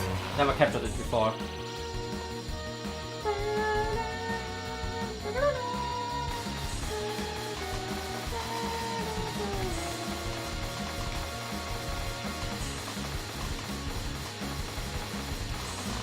Oh no.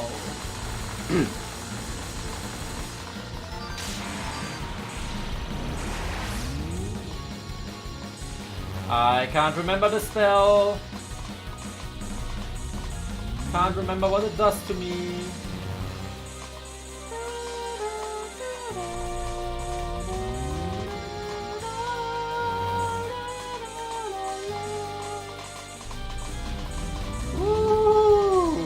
But that's a fancy spell. I love that one.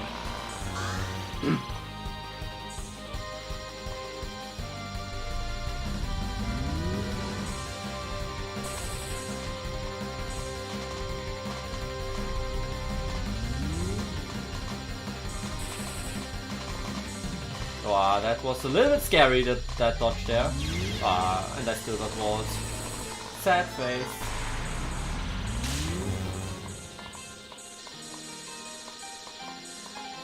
This attack is scary.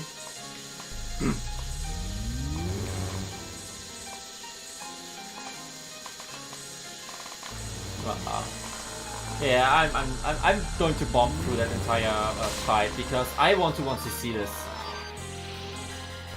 I really honestly want to see this run.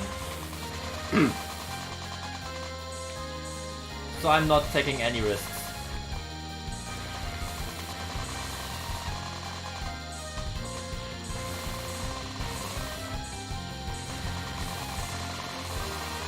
As soon as I think that I could die, I will use a bomb immediately.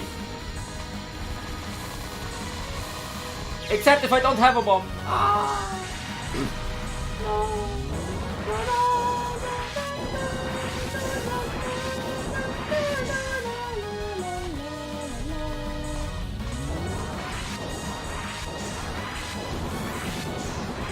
I think that spell is very doable.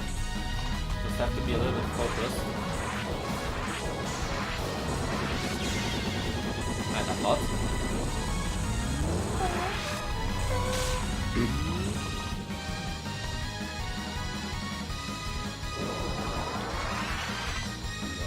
Ah, I got scared and nearly moved into the laser.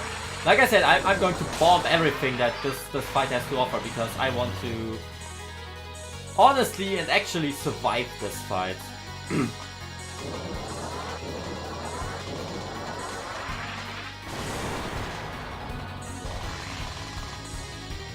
Here you have to kill the big flare because if you don't, it just kills you.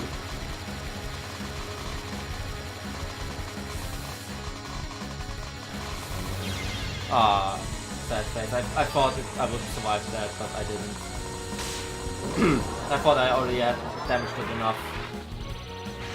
It's... To be honest, it's really kind of unbalanced fight.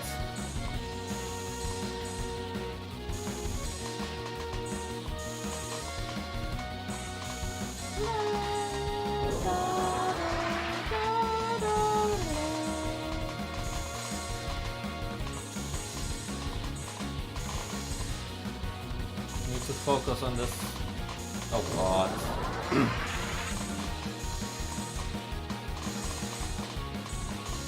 This is honestly scary.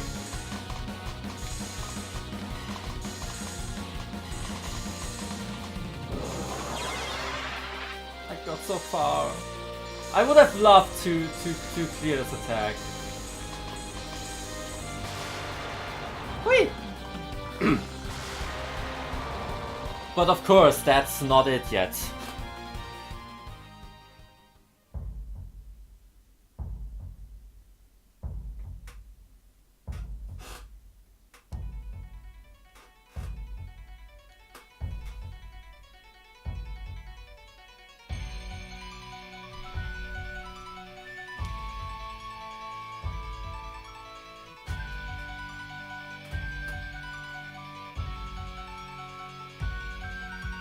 Okay, now focus. I have to actually dodge stuff now. Ba-dum-ba-dum-ba.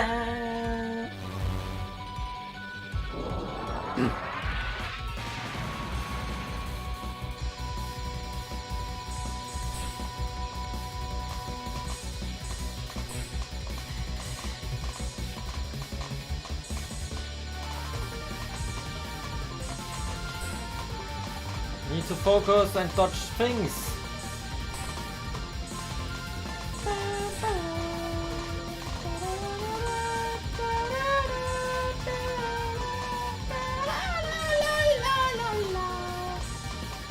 Oh god. Ah. It's still such a scary attack.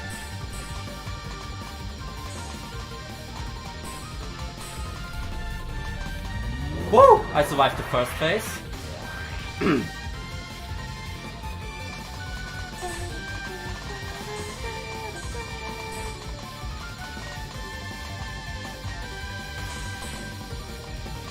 I'm sorry for the lack of commentary here, but I need to fucking pay attention that I'm not dying.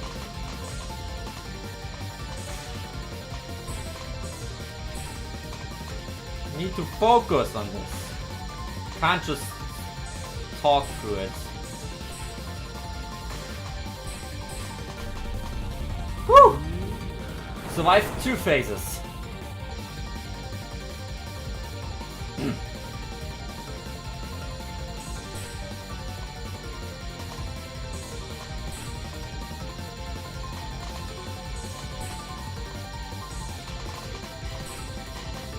This can be dangerous.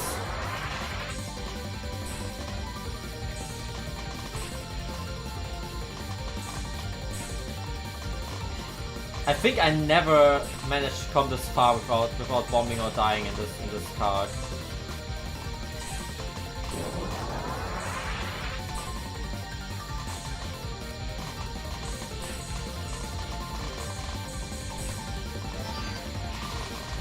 Oh! Oh, I went so close. Came so far.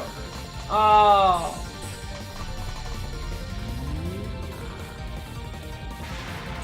Whew, okay, and final attack, which is impossible.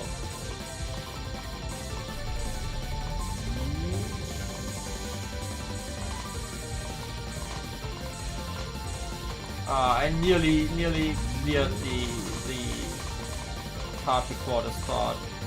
Was so close, dude. I was so close.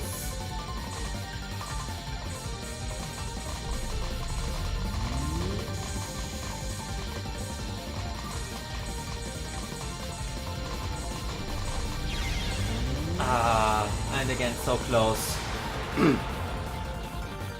Woo!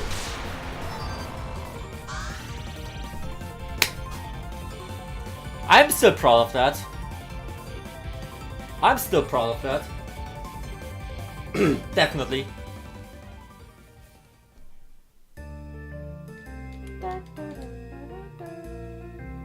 And the credits just are so cool in this game. Like, how did they do this?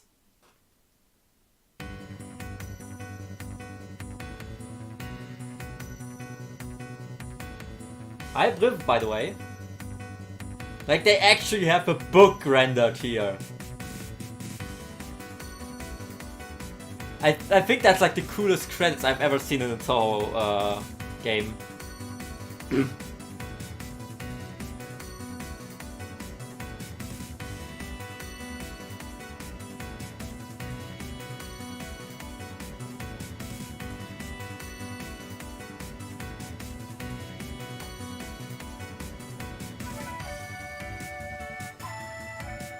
I wanted to stop the stream like 35 minutes ago. But I can hear an extra coming. I can hear that extra coming.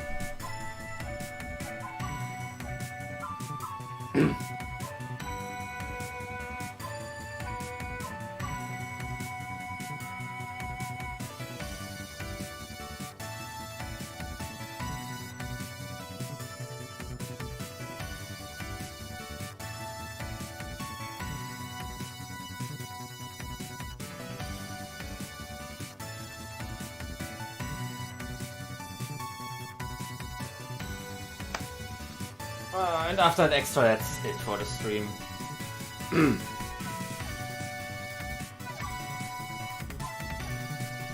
But I think you're all fine with me doing extra, right? Except if someone says, no, I don't want to see your stupid face anymore. But then there's an X like right there, you can click on it and then I'm gone. So we're going to do the extra, definitely. Feels good to be back on stream. It really does.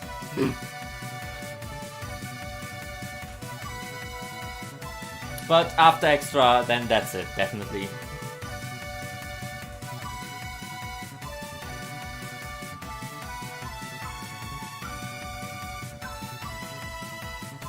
It's getting very late. Like, I didn't even want to stream that long, but I guess I'm fine just streaming and just doing things.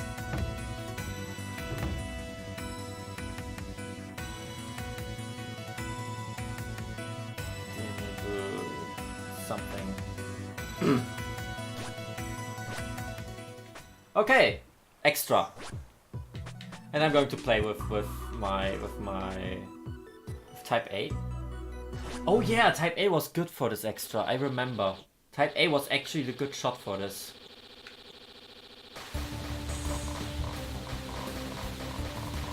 Because it covers the screen, as you can see here.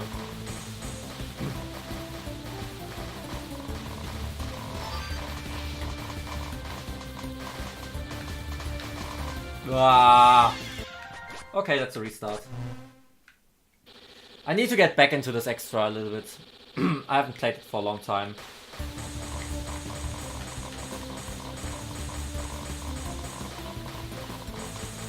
At some point, I think you can't just like keep all the waves away. You just have to like dodge something at some point. Ooh, that went a lot better. I just remember that this extra stage was a lot with memorization, which I don't have anymore of this stage, so sucks to be me.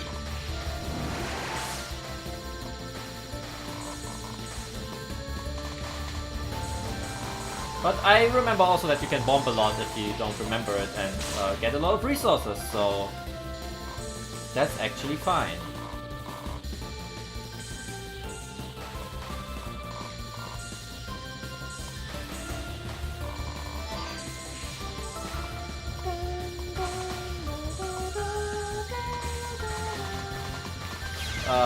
Yeah, I will just do this and thing is done.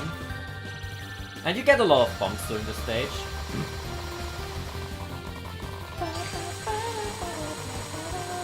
And the super resource, like the resource thing is coming up right here. You just bomb this. Easy. And Fuma's back.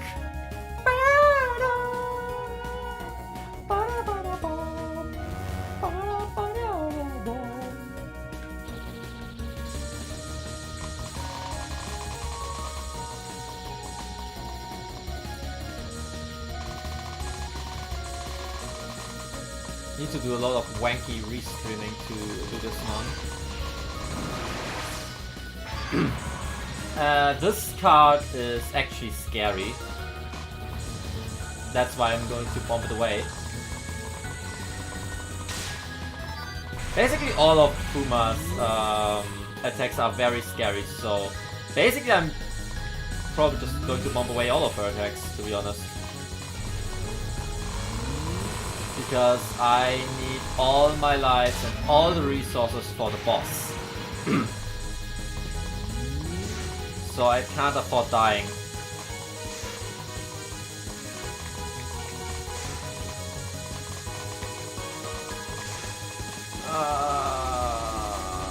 Oh no!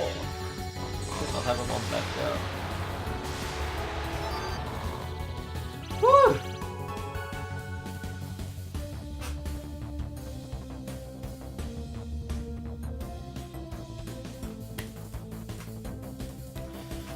This boss! This boss! Fun fact, when this extra just came out, I actually wrote a hate mail to Mace because I got so angry at this boss because she killed me so many times and I just wasn't able to do it.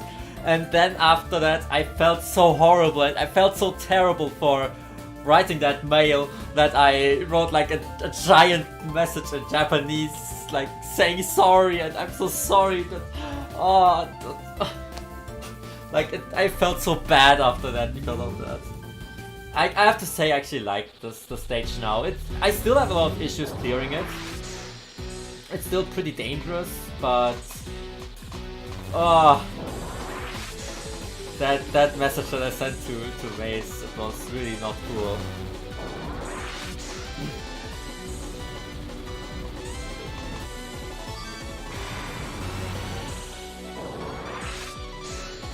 Don't know which side I want to be. I was on the wrong side. I want to be on the side where she's looking at. So when she's doing it like this, I want to be on this side of the screen because then I can dodge like this. I just forgot that part.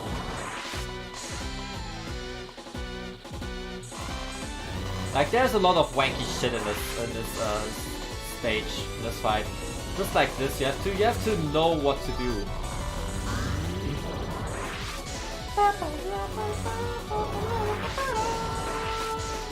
This is like stream the lasers and then dodge the kunai, I think it is, or the arrowheads. Kunai are different. That's how this attack works. I forgot how this card is working. Oh, it's that one. That one was also like something I really hated because it has this stupid thing where there's too much too much going on for you to focus on, and as a result, stuff like this happens. So what actually helps is to use a bomb and just clear out the ghosts, like I did here.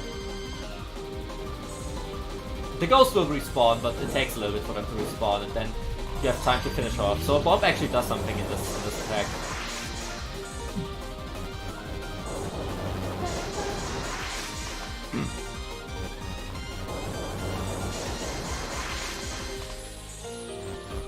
The next attack was memorization. Memorization, which I don't have anymore, so me dead. Me pretty much dead.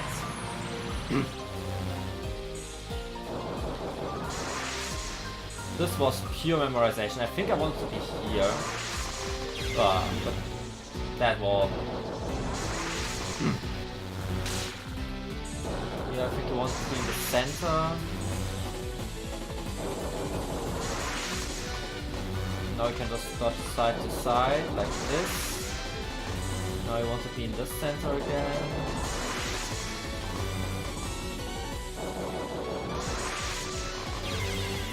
And I couldn't hold the time. Oh yeah, if I game over, that's also end of stream, by the way. I don't have time. I actually don't have time because I actually have to sleep to do another round after this.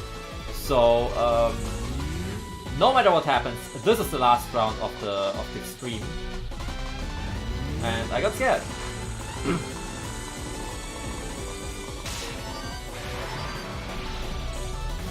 This attack is fucking scary.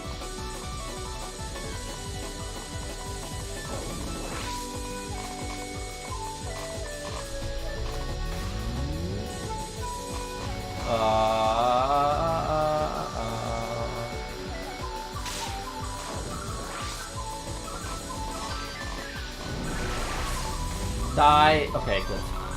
Got that card down. That was like one of the scariest cards of the fight.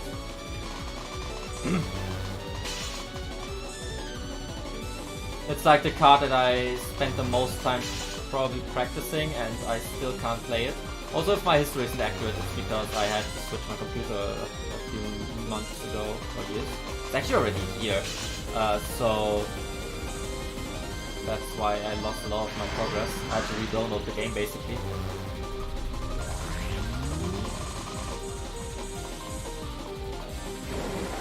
This attack is also fucking horrifying.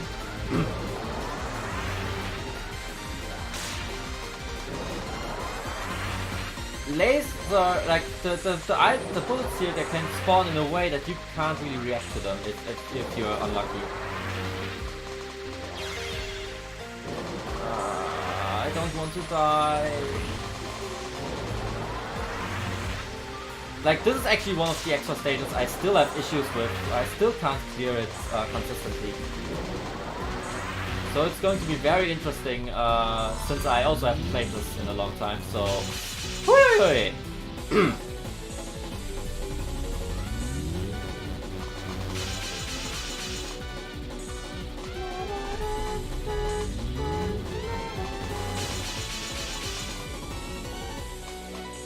I think the second half of the fight is a little bit easier until the survival, and I think the card before the survival. That's where it gets harder again.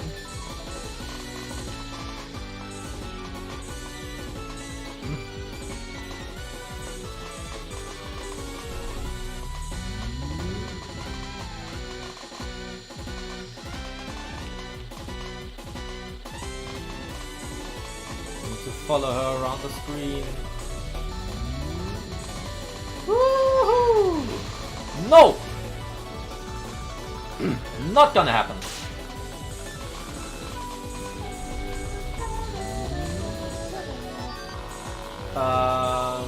Oh god, this is this one.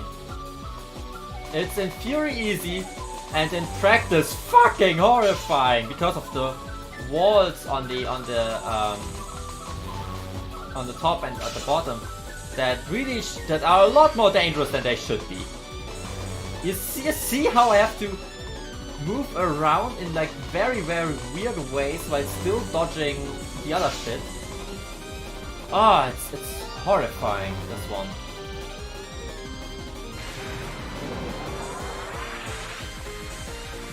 This one is stay away from the red target things.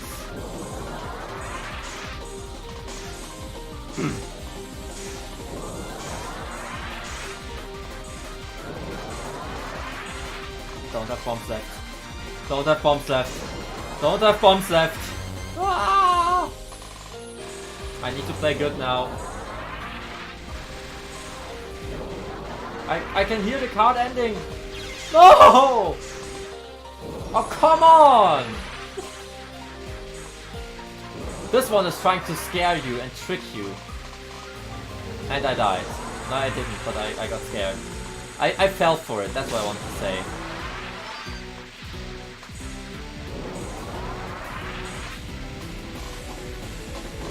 It's actually not as dangerous as it looks, but I'm just not good at it.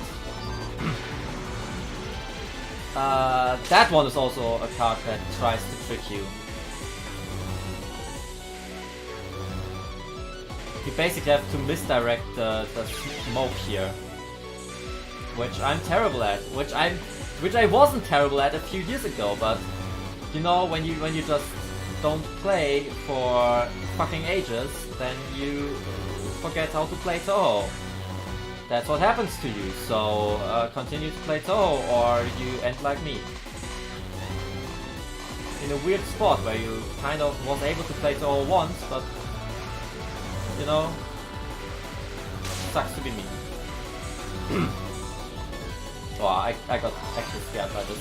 I think now is survival time. Oh yeah, survival! And the survival is did I already say that in this fight? It's fucking horrifying! You need to have it memorized so well, and I don't have the resources to survive it. So I think I will die here. Because you need the resources, and I don't have the resources. I hope that I can at least reach the final card. That would be a goal for me. I think I will still not clear this.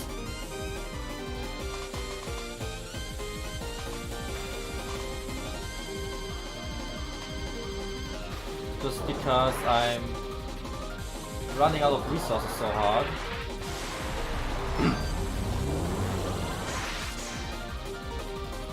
Now I have to dodge around the screen. Yeah, you see how long that card still takes? Yeah. Okay. I got close, so I think, fun fact, next stream is tomorrow. So tomorrow I will play this again. Yeah! Yes! Actually, the next stream is tomorrow. You heard me right on that one. I'm not gone for another 10 years till the next stream. The next stream is tomorrow! It's tomorrow. It's a very long time out. Yes, it is.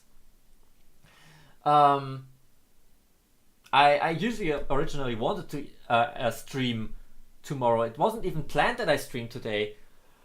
But I just really wanted to, so I did. And that's how it ended. Tomorrow. Right here. Probably around the same time. So around 6:30-ish German time. I need to do some food, so maybe 7 p.m-ish. I don't know if it will be that long of a stream as it was today. Like nearly 3 hours. Wow, are we going back into old territory? Holy shit. But anyways, if you enjoyed the stream and you didn't already, please give the stream a follow. And I guess this will end with a nice theme. I just need to look which theme I can actually play. That's the next thing. But I really like When You're the Miserable. So that's going to be the theme. thank you all for watching today. Hopefully see you tomorrow. If not, then not. Anyways, thank you for watching today, and see you all next mission. Oh, it was a long time since I didn't say that, so bye!